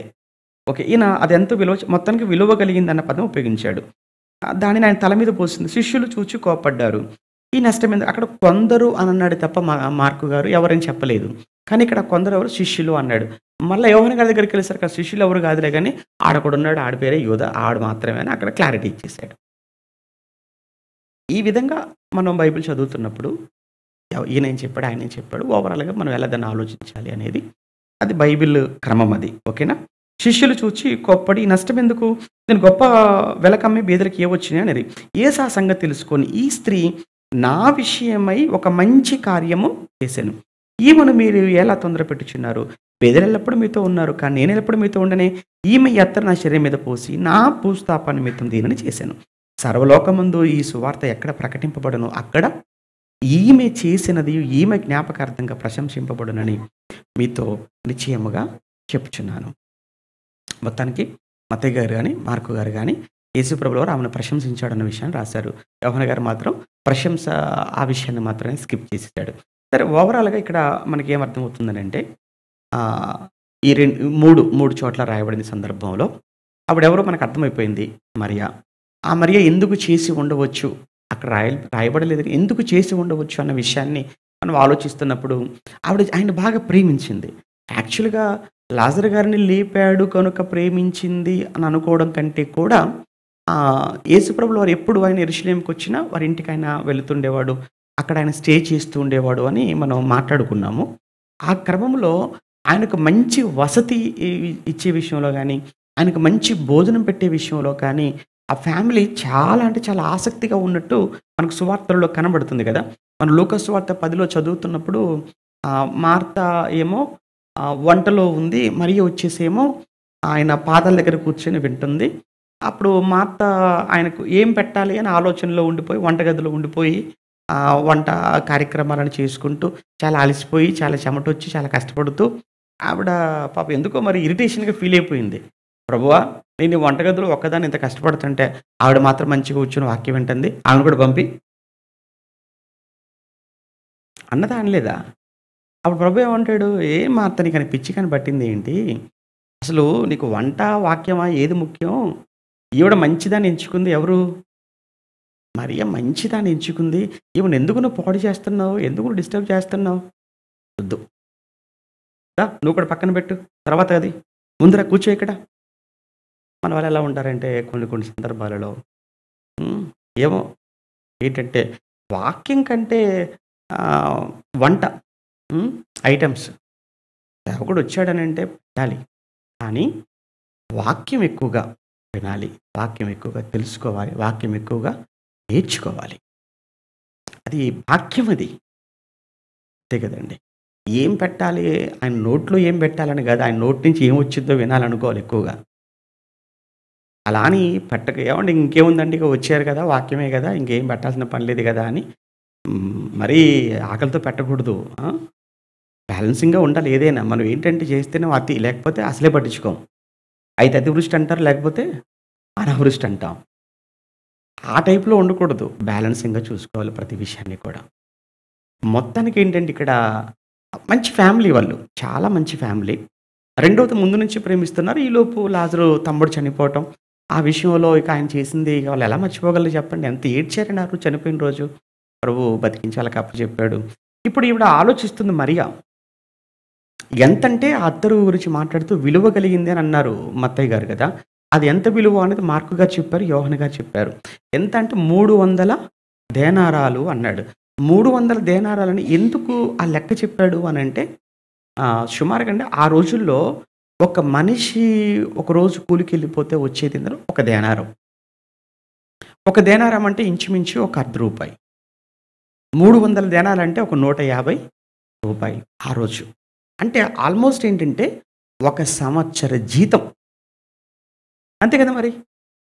ఒక సగటు కూలి ఆ రోజు ఒక దేనారం అయితే 300 దేనారాలు ఆమె ఖర్చు పెట్టిందనంటే 300 రోజుల కూలి. అంటే 300 రోజు కూలి అంటే ఒక సంవత్సర కష్టం.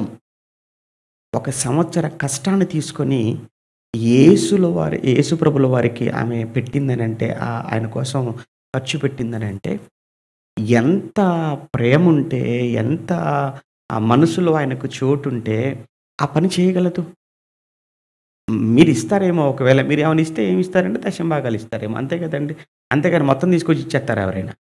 ఎవరు? ఒకరిళ్ళదే మనం ఇవ్వలేనప్పుడు సంవత్సరం మొత్తం ఇచ్చేస్తామా మనం? మనకి ఎంతైనా ఉండనివ్వండి. మనం అనుకున్నంతే పెడతాం అంతే తప్ప, అక్కడ ఏవండి మరి పని అక్కడ ₹1,00,000 అవుతుందనంటే, లక్షే గాని, 10 లక్షలే గాని, నేను 1000 కంటే ఎక్కువ ఇవ్వను. మీ ఇష్టం అంతే. మీ దిక్కునోడితో చెప్పుకోండి. ఇంకా మాట్లాడితే. అంటే అక్కడ ఇండియాలో అలానే ఉంటారు భక్తులు. అంతే. మరలా ఏంటంటే పాటలు గాని, మాటలు గాని కోటలు దాటుతుంటాయి. అది చెప్తున్నా చూసారా? మాటలు ఏం దాటుతుంటాయట? కోటలు. కాలు మాత్రం ఏం దాటదు? గడప దాటదు. మాటలతోనే అన్నీ చేసేస్తుంటారు. ఒక మాటలో చెప్పాలంటే అరచేతిలో చూపిస్తుంటారు స్వర్గాన్ని అంతే. అది కాదండి. చేసేవాడు కావాలి. ప్రభువుకు ఇచ్చేవాడు కావాలి. ఇక్కడ ఈవిడ అంత పెట్టింది అనంటే అప్పుడు ఇది చూడగానేనండి అసూయ పుట్టేసిందండి. ఎవరికంటే ఎవరికి? యూదాకు. ఇదంతా కూడా ఏంటంటే ఒకసారి దీన్ని ముగించుకొని అక్కడికెళ్ళిపోదాంలెండి. ఇదంతా కూడా మనం ఆవిడని చూస్తున్నప్పుడు మనకి ఏమర్థమవుతుందంటే, ఒకటి ప్రభు ఏమన్నాడంటే, ఈవిడ మంచి చేసింది, బీదలు ఎప్పుడు మీతోనే ఉంటారు కదా! బీదలు ఎల్లప్పుడు మీతో ఉంటారు అంటే దాని అర్థం ఏంటంటే, నేను మరో 2 రోజుల్లో వెళ్ళిపోతాను. బీదలు ఎల్లప్పుడు మీతో ఉంటారు. మీరు వాళ్ళకి చేయండి. చేయొద్దు నేను అనటం లేదు. వాళ్ళ కోసం మీరు చేయండి. కానీ ఈవిడ ఏం చేసిందనంటే, ముందు నుంచి నా మాటలు వింటుంది, నా మాటలు వినది, నన్ను అర్థం చేసుకుంది. ఈవిడ చేసిన ఈ కార్యక్రమం నా భూస్థాపన కోసం. ఎందుకనంటే, నా శరీరం అంతా కూడా జల్లెడగా మారిపోతుంది. అప్పుడు మీరు ఈ అత్తర్లు ఇవన్నీ కూడా పూసే అవకాశం ఏమైనా ఉంటుందా? ఉండదు. కానీ దానికి ముందుగానే ఈవిడ ఏం చేసిందనంటే, నా భూస్థాపన నిమిత్తం అత్తరుతో నన్ను అభిషేకించింది. ఒకటి. రెండో విషయం ఏంటంటే, ఈవిడ అలా చేయటంలో ఉన్న ఇంకొక కారణం కూడా ఏంటంటే, ఎప్పటినుంచో యేసుప్రభుల వారి బోధలు వింటుంది కదా! ఒక విషయం అర్థమైపోయింది. ఈయన ఎవరో కాదు, మెస్సియా.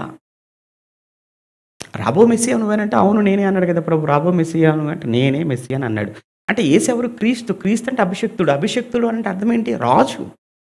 ఇప్పుడు మీరు పాత నిబంధన చరిత్ర చదువుతున్నప్పుడు సమూయేలును సౌలు దగ్గరికి వెళ్ళినప్పుడు సౌలు సమూయేలు దగ్గరికి వచ్చినప్పుడు సమూయేలును సౌలు దేనితో అభిషేకించాడు? తైలంతో అభిషేకించాడా? అభిషేకించాడు. తర్వాత ఇదే సమూయేలు దావీదు దగ్గరికి వెళ్ళాడు. దావీదు దగ్గరికి వెళ్ళినప్పుడు కూడా దావీదుని కూడా తైలపు బుడ్డితో తను కూడా అభిషేకించాడా? అభిషేకించాడు. తర్వాత నాతాను ప్రవక్త వచ్చి సొలొమోను అభిషేకించాడా? అభిషేకించాడు. అంటే రాజులందరిని దేనితో అభిషేకిస్తున్నారు చరిత్రలో? తైలముతో అభిషేకిస్తున్నారు. కానీ వాళ్ళందరికంటే శ్రేష్టంగా యేసు ప్రభుల వారిని ఈవిడ అత్తరుతో అభిషేకించింది. ఆ రోజుల్లో అత్తరు అనేది తైలంతో అభిషేకించడం అనేది కూడా ఎవరికంటే కేవలం ప్రధాన యాజకుని అభిషేకించేటప్పుడు తైలంతో అభిషేకించేవాళ్ళు చరిత్రలో. ప్రధాన యాజకుని తైలంతో అభిషేకించాలి. రాజును తైలంతో అభిషేకిస్తారు. తర్వాత రాజకుమారులను కూడా అంటే పెళ్లి జరుగుతున్నప్పుడు వారిని కూడా తైలంతో అభిషేకించే ఆ సంస్కృతి ఉంది.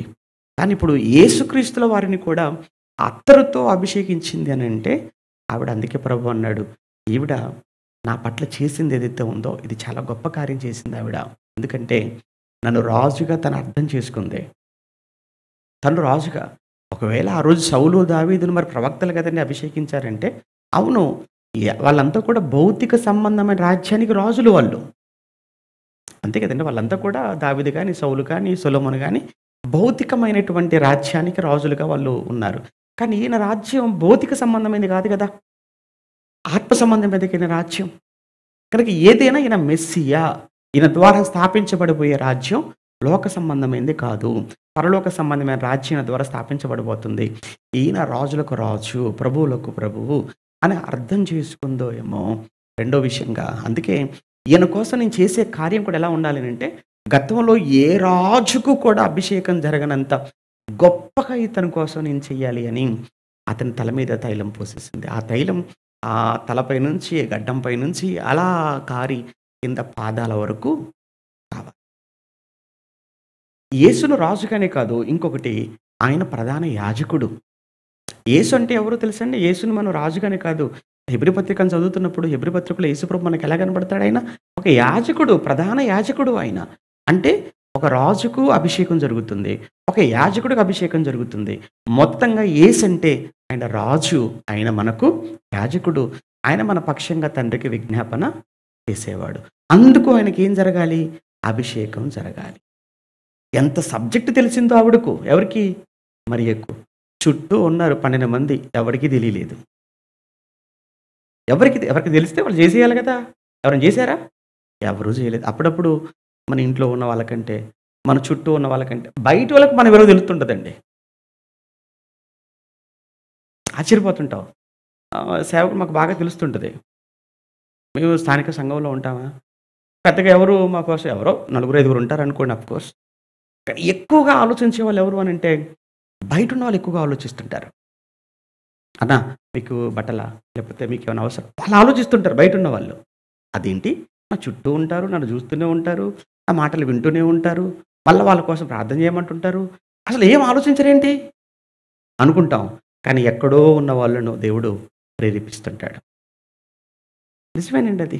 ఎందుకంటే ఒక మాట చెప్తాను, యేసుప్రభు చెప్పిన మాటే. ప్రవక్త ఎప్పుడు కూడా స్వస్థలములో ఘనుడుగా ఎంచబడడు. ప్రవక్త ఎప్పుడు కూడా ఉన్న వాళ్ళ మధ్య గనుడుగా ఎంచబడడు. నిజంగా యేసుప్రభు ఒకవేళ మన ఇండియాలో పుడితే మనం కూడా దూరం వెళ్ళిపోయేవాళ్ళం. ఆయన ఆయన ఆయన దూరం పెట్టేవాళ్ళేమో అనిపిస్తుంటది. నిజంగా యేసుప్రభు మన దేశంలో పుట్టకపోవడమే మంచిదనిపించింది. ఎందుకు? యోదయలో పుట్టాడు. ఎవరు నమ్మారు? చంపారు. కానీ ఎక్కడో యూదయ దేశంలో యెరూషలేముకు దగ్గరగా బెత్లెహేములో పుట్టిన యేసును ఆళ్ళు తప్ప ప్రపంచమంతా నమ్మింది. కానీ అక్కడున్న వాళ్ళు చూసారా? నమ్మడానికి ఇష్టపడట్లేదు. ఒకవేళ అదే యేసు ఒకవేళ నిజంగా మీ ఇంటి పక్కన పుట్టాడనుకోండి. ఎలా ఉంటదప్పుడు మీకు? ఆహా! ఆయన మాకు తెలుసులే. ఏదో ఒక రకమైన చిన్న చూపు. నిజంగా ఇక్కడ ఆవిడ చేసింది చిన్న విషయం కాదు. అందుకే ప్రభువు ఆమెను ఎందుకు అంతగా ప్రశంసించాడు? ఇంకొక మాట అన్నాడు కదా ఆవిడ.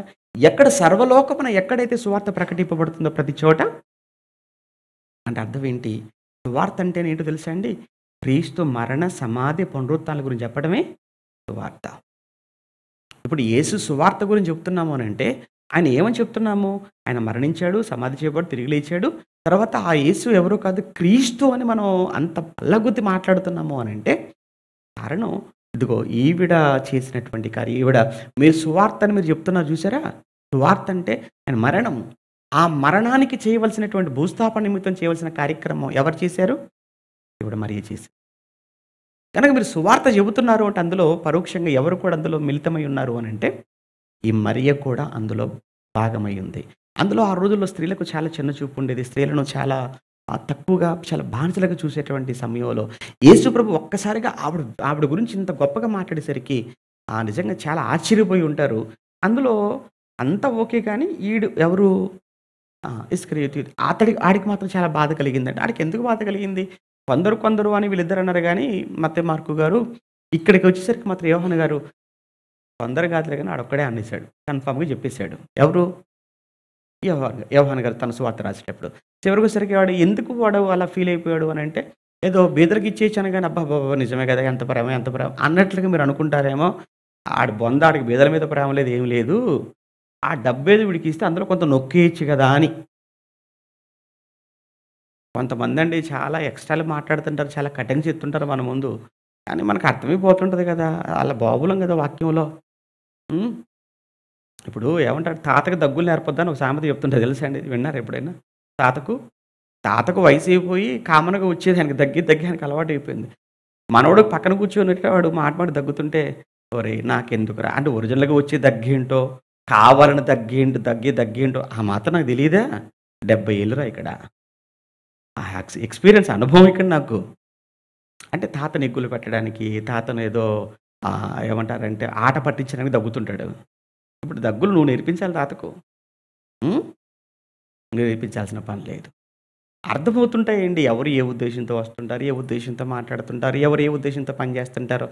ఇవన్నీ సేవకులకు వాక్యములో అనుభవం ఉన్న వాళ్ళకు తెలిసిపోతుంటాయి. ఇక్కడ వీడు బీదలకి ఇవ్వచ్చు కదా అనేటప్పటికి ఏమైపోయిందంటే చూస్తున్న వాళ్ళందరికీ ఈడికే అంత ప్రేమ ఉన్నట్టు అసలు యేసుప్రభువుకి ప్రేమ లేనట్టు. అబ్బా! ఎంత మాట అనేసాడన్నాడు చూసారా? పాపం ఆయనకు ప్రేమ లేదు. ఆయనకు ప్రేమ లేకపోతే యూదా నువ్వేనా 5 రొట్టెలు 2 చేపలతో 5,000 మందికి అన్నం పెట్టావు పాపం? అవునులే. పాపం రోగులందరూ వస్తే నువ్వే కదా బాగు చేసావు వాళ్ళ మీద జాలిపడి. నువ్వే కదా లేపావు. ఏం మాట్లాడుతున్నావు? ఆ! అంటే అప్పుడు యోహాను గారు క్లారిటీ ఇచ్చాడు. వాడు మాట్లాడింది బీదల మీద శ్రద్ధ కలిగి కాదు. ఆ 300 కూడా వీడి సంచిలో పడిపోతే ఇప్పటికే ఒక్కొక్కసారి అవసరాన్ని ఏమంటారంటే పరిస్థితులను బట్టి సమయాన్ని చూసుకొని చాలా వరకు కూడా వెనకేసుకుంటూ వచ్చాడు. ఇంత ఒకేసారి ఖర్చు పెట్టేసరికి అదేదో నా సంచిలో పడుంటే మరికొంత నా సంచిలో నిండిపోయేది గదా! అప్పటికక్కడ ఏమంటాడు దొంగిలించుచు వచ్చెను అన్న పదాన్ని ఉపయోగిస్తుంటాడు యోహాను గారు రాసినప్పుడు. అని అర్థం ఏంటి? ఆడు ఆల్రెడీ ఆ పనిలో ఉన్నాడు. చాలా కాలంగా. ఎవరికి తెలుసు? యేసుప్రభువుకి తెలుసు. ఇంకెవరికి తెలుసు? శిష్యులకు కూడా తెలుసు. చుట్టూ ఉన్న వాళ్ళకి కూడా తెలుసు. కానీ పోనీలే. ఏం చేస్తారు పాపం?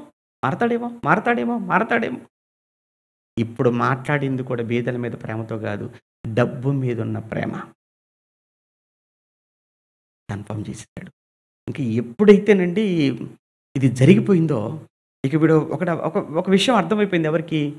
ఈ యూదాకు. ఇక లాభం లేదు.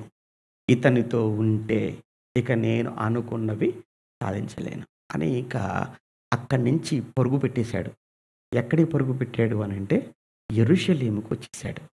అది బుధవారంగా మనం అనుకోవచ్చు. ఇప్పుడు వచ్చాం బుధవారానికి. ఓకేనా? రైట్. ఇది మంగళవారం సాయంకాలం జరిగిందనుకుంటే ఈ అభిషేక కార్యక్రమం. ఏదైనా ఈ అభిషేక కార్యక్రమంలో ఒక విషయం మాత్రం మనకు అర్థం కావాలి ఏంటంటే ఆవిడ యేసు ప్రభువును చాలా అమితంగా ఎంత ప్రేమించిందో అన్నది మాటల్లో చెప్పలేదు. చేతల్లో చూపించింది. ఎంతగా చూపించిందనంటే 1 సంవత్సరం పాటు అంటే ప్రతిరోజు తను పనికెళ్ళి తనకొచ్చిన దాన్ని దాచి ఒక్కసారిగా తీసుకొని వెళ్ళి అది కొని అత్తరు తీసుకొచ్చి ఆయన తల మీద పోసి ఇక్కడ మత్తయి మార్కేమో తల మీద పోసింది అన్నట్టుగా రాస్తారు. కానీ లూకా గారి దగ్గరకు యోహాను గారేమో పాదాలను కడిగినట్టుగా రాస్తారు. కన్ఫ్యూజన్ ఏమీ లేదు. ఎందుకంటే మత్తయి మార్కు గారి యొక్క ఇంటెన్షన్ ఏంటంటే వారి ఉద్దేశ్యం ఏంటి? యేసును రాజుగా చూపించాలి కదా! మత్తయి గారు యూదులకు యేసును ఎలా పరిచయం చేయాలనుకున్నాడు మొదటి రోజు చెప్పాను. రాజుగా పరిచయం చేయాలనేది ఆయన ఉద్దేశ్యం కాబట్టి ఎక్కడ పోయాలి రాజుకు అభిషేకం జరుగుతున్నప్పుడు? తల మీద పోయాలి. అందుకు వాళ్ళ ఉద్దేశాలు వేరు కనుక రాసిన రచయితల ఉద్దేశాలు వాళ్ళు ఆ విషయం మీద దృష్టి పెట్టారు. ఇక్కడికి వచ్చేసరికి ఏంటంటే ఎంత ప్రేమించిందో ఈవిడ అన్నది ఇక్కడ యోహాను గారి యొక్క ఇంటెన్షన్. అందుకే తన తల వెంట్రుకలతో ఆయన పాదాలు తుడిచిందని ఈ విషయాన్ని ఇక్కడ ఈయన రాయటం అనేది జరిగింది. కనుక వాళ్ళ యొక్క బ్యాక్‌గ్రౌండ్‌లు వేరు కాబట్టి మనం కంగారు పడాల్సినటువంటి అవసరం ఏమీ లేదు. ఇక్కడ మొత్తంగా ఏంటంటే దేవుణ్ణి ప్రేమిస్తే ఏమైనా ఎంతవరకైనా గానీ మనం వెళతాము. ఏమీ ఆలోచించం. అంతేకాదు మన పిల్లల మీద మనకు ప్రేమ అండి. ఏమైనా ఆలోచిస్తామా? ఏం ఆలోచించం. భర్త మీద భార్యకున్న ప్రేమ ఏవండీ ఏమైనా ఆలోచించదే. అలానే భార్య పట్ల నిజంగా భర్తకున్న ప్రేమ నిజమైనప్పుడు భార్య కోసం ఎంత దూరం వెళ్తాడు, ఎంత కష్టాన్నైనా భరిస్తాడే. అటువంటప్పుడు నిజంగా నీ ప్రేమ నిజమైన ప్రేమ అయినప్పుడు దేవుడి పట్ల ఆ దేవుడి కోసం ఎందుకు మనం వెనకడుగు వేయాలి? ఎవరి కోసం వెనకడుగేస్తాం? ఎందుకు మనం ఖర్చు విషయాలు అబ్బాయి అసలు ఏ విషయం నథింగ్ నాకు దేవుడు ఫస్ట్ అండి తర్వాతనే ఏదైనా అనుకున్నప్పుడు దేవుడి కోసం మనం ఏమైనా ఎంతైనా ఎక్కడికైనా మనం వెళ్ళిపోతాం. అందులో ఇంకా రెండో ఆలోచన మనకు ఉండదు. కానీ ఇది వాడు చూసి తట్టుకోలేక భరించలేక ఇక ఏంతో ఉంటే నాకు లాభం లేదనుకొని వెళ్ళిపోయాడు. చాలా ఆవేశంతో వెళ్ళిపోయాడు. ఇక ఎక్కడికి వెళ్ళిపోయాడు? ఏ రోజు? అది బుధవారం. యేసుప్రభు ఎక్కడ ఉండిపోయాడు అని అంటే యేసుప్రభు గాని మిగతా శిష్యులు కానీ అందరూ కూడా బేతనీయలోనే ఉన్నారు బుధవారం. వీడు ఒక్కడే మిస్ అయిపోయాడు. ఇంతకీ ఎక్కడికి వెళ్ళాడు బుధవారం అని అంటే యెరూషలేముకి వచ్చేసాడు. యెరూషలేముకి వచ్చేసరికి యెరూషలేములో పరిస్థితులు ఎలా ఉన్నాయనంటే యెరూషలేములో కయప అనేవాడు ఉన్నాడు. ప్రధాన యాజకుడుగా ఉన్నాడు. వాడు ఎలాంటి వాడు అని అంటే ఏమంటారు రాజకీయాలు చక్రం తిప్పుతుంటారు కదా ఆ టైప్ అనమాట. అంటే అప్పటికి శాస్త్రులు కానీ పరిసయ్యులు కానీ హేరోదీయులు కానీ సద్దుకయ్యులు కానీ వీళ్ళంతా కూడా ఇప్పుడు ఎవరికి యాంటీగా మారిపోయారు? యేసుప్రభుకు వ్యతిరేకంగా మారిపోయారు. యాక్చువల్‌గా వాళ్ళ ఆలోచన ఏంటంటే పండుగలో యేసుప్రభుని చంపొద్దు అనుకుంటారు. పండుగలో చంపకూడదు ఆయన్ని. ఎందుకంటే అంత జనమంతా కూడా పిచ్చి జనం వచ్చేసారు పండగకు. పస్కా పండగకు ఎక్కడెక్కడి నుంచో వచ్చారు. వేల లక్షల మంది యెరూషలేములో ఉన్నారు. ఇప్పుడు గాని ఇతన్ని మనం చంపేసామనుకోండి అంత పెద్ద అల్లరైపోతుంది ఇప్పుడు. కనుక పండగ అయిపోయిన తర్వాత చూసుకుందాంలే అన్న ఆలోచనలో ఉన్నారు. అది కూడా మనం ఎలా చంపాలి ఇతన్ని ఎలా అడ్డు తొలగించుకోవాలి అన్న ఆలోచనతో ఉంటున్న సమయంలో ఇస్కరియోతు వెళ్ళిపోయాడు వాళ్ళ దగ్గరికి. వాళ్ళ దగ్గరికి వెళ్ళిపోయాడు. ఎందుకు వెళ్ళిపోయాడు అన్నది లూకా గారు రాస్తారంటే ఈ విషయాలు ఎక్కడెక్కడ ఉన్నాయో ఒకసారి చదువుకుందాము. ఎక్కడెక్కడ ఉన్నాయో రాసుకోండి చెప్తాను. బుధవారపు సంఘటనలుగా ఇస్కరియోతు యూదా ప్రధాన యాజకుల యొద్దకు వెళ్ళి ఒప్పందం చేసుకోవటం టైటిల్ పెట్టుకొని మత్తయి సువార్త 26:14-16 మొదటిది. మత్తయి సువార్త 26వ అధ్యాయం 14-16. అలానే మార్కు సువార్త 14వ అధ్యాయం 10-11. మార్కు సువార్త 14వ అధ్యాయం 10-11. లూకా సువార్త 22వ అధ్యాయం 3-6 వచనాలు. ఓకేనా? మత్తయి, మార్కు, లూకా ఈ మూడింటిలో ఉన్నటువంటి విషయాలను మనం బేస్ చేసుకొని అవి బుధవారానికి జరిగినటువంటి సంఘటనలు. అంటే మొత్తానికి ఒక రకమైన మంగళవారానికి ఒక పెద్ద యుద్ధ వాతావరణం మనం చూసాం. ఎక్కడ? యెరూషలేములో. మంగళవారం చెప్పాను కదా, మంగళవారం ఆయన ఏమంటాడు వెళ్ళేసరికి ఆయనను ఏ అధికారంతో చేస్తున్నామంటే ఆయన సమాధానం చెప్పాడు, ఉపమానాలు చెప్పాడు, తర్వాత ఆర్గ్యుమెంట్స్ జరిగాయి, తర్వాత మళ్ళీ ఆయన దేవాలయం గురించి మాట్లాడాడు, ఆ తర్వాత మరలా చివరికి వచ్చేసరికి మళ్ళీ కొన్ని ఉపమానాలు చెప్పాడు. మొత్తానికి ఎలా అయిపోయింది పరిస్థితి యెరూషలేములో అంటే యేసు ప్రభుల వారి మీద చాలా వ్యతిరేకత వచ్చేసింది. ఎవరికి? ప్రజలకు కాదు, ఎవరికి? పెద్దలు అనుకున్న వారికి. వాళ్ళంతా కూడా యేసుని ఇప్పుడు చంపటానికి చాలా చాలా ఆలోచనలు. సన్హెడ్రిన్ అని ఒక సభ, అంటే యూదుల సభ అంటారు దాన్ని ఇంగ్లీష్లో, సన్హెడ్రిన్ అన్నారు. యూదుల సభలో కూర్చొని ఒక 70 మంది పెద్దలు ఉంటారు. వాళ్ళంతా కూర్చొని యేసు గురించి మాట్లాడుతున్నారు. ఇంతకు యేసు గురించి ఏమని మాట్లాడుకుంటున్నారు అంటే ఈ గలిలయుడైనటువంటి యేసు అనేవాడిని ఎలా మనం చంపాలి, ఎలా మనం అడ్డు తొలగించేసుకోవాలి, ఎలా నాశనం చేయాలని మీరందరూ మీ ఆలోచనలు చెప్పండి, మీ అభిప్రాయాలు చెప్పండి. కాబట్టి వాళ్ళంతా కూర్చొని యేసుని ఎలా చంపడానికి వాళ్ళంతా కూడా చంపడానికి ఒక్కటే ఆలోచిస్తున్నారు. చంపడానికి ఒక్కటే ఆలోచిస్తున్నారు. ఎంత దారుణం కదా! పండుగలు చంపుదామా? వద్దు. మరి ఎలా? ఏంటి? అని వీళ్ళంతా ప్లానింగ్ చేసుకుంటుంటే మొత్తానికి ఇప్పుడు వీళ్ళతో కలిసిపోయాడు ఇస్కరియోతు యూదా. వీడి గురించి మత్తయి గారు ఏమని రాస్తారో తెలుసా? మత్తయి సువార్త 10వ అధ్యాయంలో శిష్యుల పేర్లు రాయబడతాయి కదా. మత్తయి సువార్త 14లో కానీ, మార్కు 3:19లో కానీ అపోస్తల పేర్లు రాయబడతాయి. అపోస్తల పేర్లు చెప్పబడుతున్నప్పుడు వీడి గురించి ఏమని రాస్తారంటే ఆయనను అప్పగించిన ఇస్కరియోతు యూదా అని రాస్తారు. ఎక్కడ? మత్తయి, మార్కు. అప్పగించిన ఇస్కరియోతు యూదా అని రాస్తారు. లూకా గారి దగ్గరికి వెళ్ళామనుకోండి, లూకా గారి దగ్గరికి వెళ్ళేసి లూకా గారు ఏమని రాస్తారో తెలుసా? 6వ అధ్యాయం 16లో ద్రోహియగు యూదా అంటాడు. లూకా 6:16లో యూదా గురించి మాట్లాడుతున్నప్పుడు లూకా గారు ఏమన్నారు? వాడిని ద్రోహియగు యూదా అన్నాడు. యోహాను గారి దగ్గరికి వచ్చేసరికి యోహాను గారు ఏమని సంబోధించాడు? అతన్ని దొంగ అన్నాడు. మత్తయి, మార్కు గారేమో అప్పగించిన ఇస్కరియోతు యూదా అని సంబోధించారు. లూకా గారైతే ఇంకొక అడుగు ముందుకేసి ఏమన్నాడు? ద్రోహి అగు ఇస్కరియోతు యూదా అన్నాడు.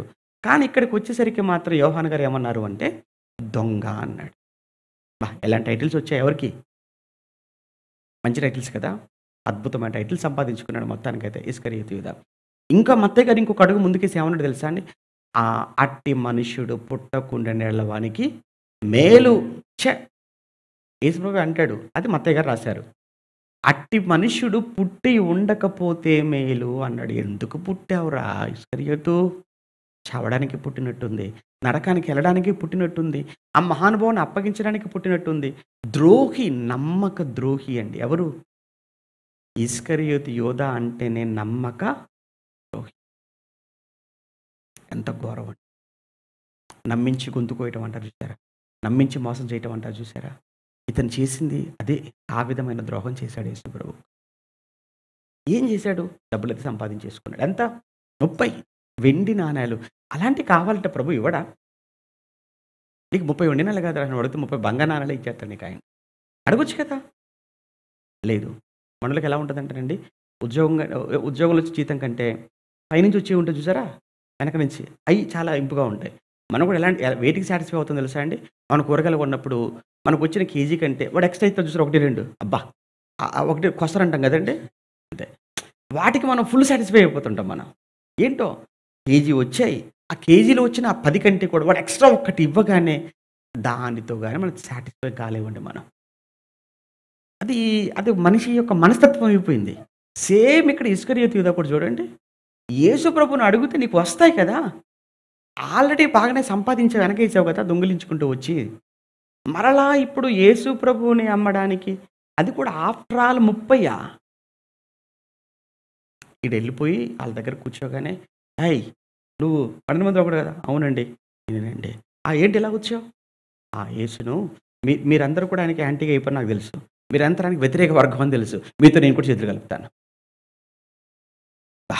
మాకు నీలాంటోడే కావాలిరా. ఎలా ఎలా అనుకున్నావు మొత్తానికైతే నీలాంటోడు ఒకడొచ్చేసాడు. చెప్పు. ఇప్పుడు యేసుని మాకు అప్పగించాలి నువ్వు. ఎలా అప్పగిస్తావు? అది నేను చూసుకుంటాను కదా! ఎవరంటున్నారు?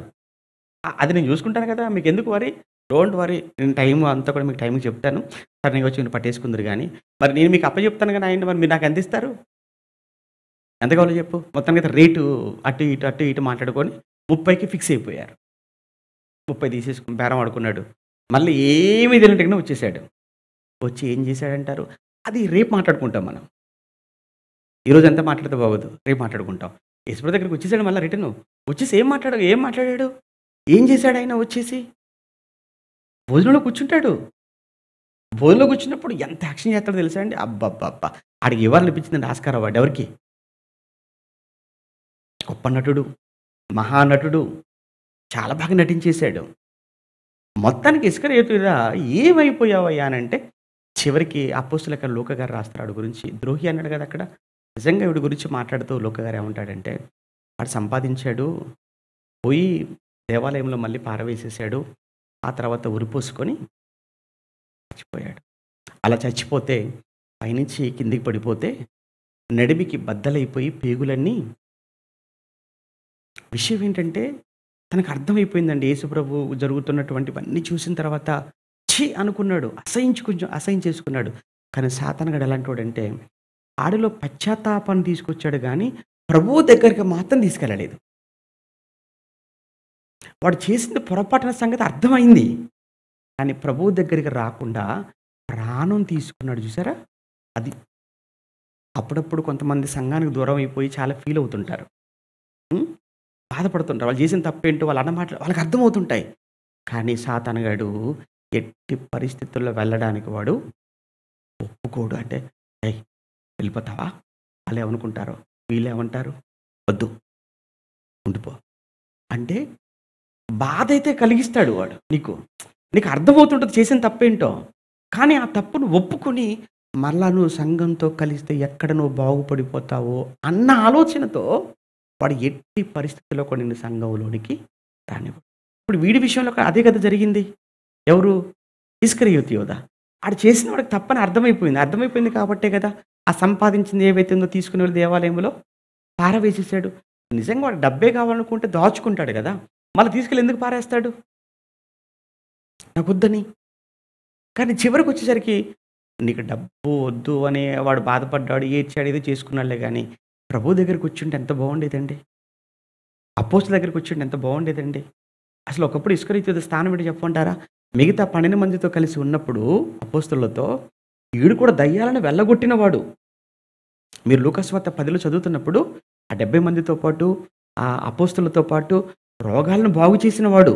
ఆ తర్వాత ఏమంటే దయ్యాలను వెళ్ళగొట్టినవాడు. ఒకప్పుడు దయ్యాలను వెళ్ళగొట్టిన ఇస్కరియోతు యూదాలోకే ఇప్పుడు ఎవడొచ్చేసాడు? అదే దయ్యం వచ్చేసింది. అప్పుడప్పుడు మనకు కనబడుతుంటారు. ఒకప్పుడండి అలా ఉన్న మనిషి అండి ఇప్పుడు ఏంటండి ఇలా అయిపోయాడు. అలానే అయిపోతాయి జీవితాలు. ఇవన్నీ బైబిల్‌లో మనం చదువుతున్నప్పుడు కొంచెం మనం జాగ్రత్త పడాలి. చెప్పలేం.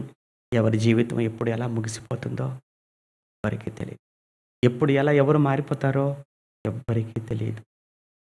అందుకే ఏ ఒక్క రోజు, ఏ ఒక్క క్షణాన్ని వ్యర్థం చేసుకోకండి.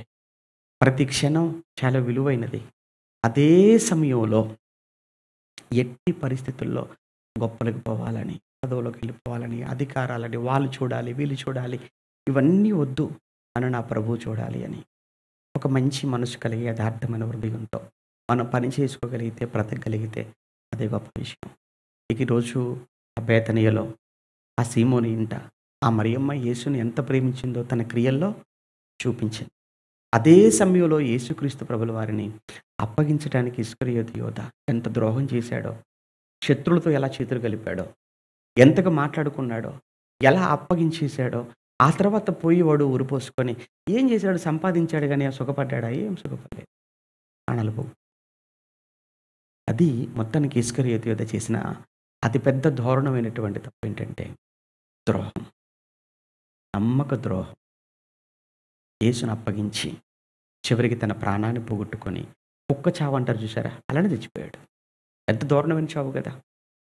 ఇది ఇంత కూడా ఏంటంటే బుధవారపు లెక్కల్లోకి మనం తీసుకోవచ్చు. అంటే ఇస్కరియోతు యూదా శత్రువుల దగ్గరకు వెళ్ళి వారితో కూర్చొని, వారితో మాట్లాడి వారి దగ్గర డబ్బు తీసుకొని రావడం అన్నది ఏదైతే ఉందో ఇదంతా బుధవారం. మరి యేసుప్రభు ఏం చేశాడు బుధవారం?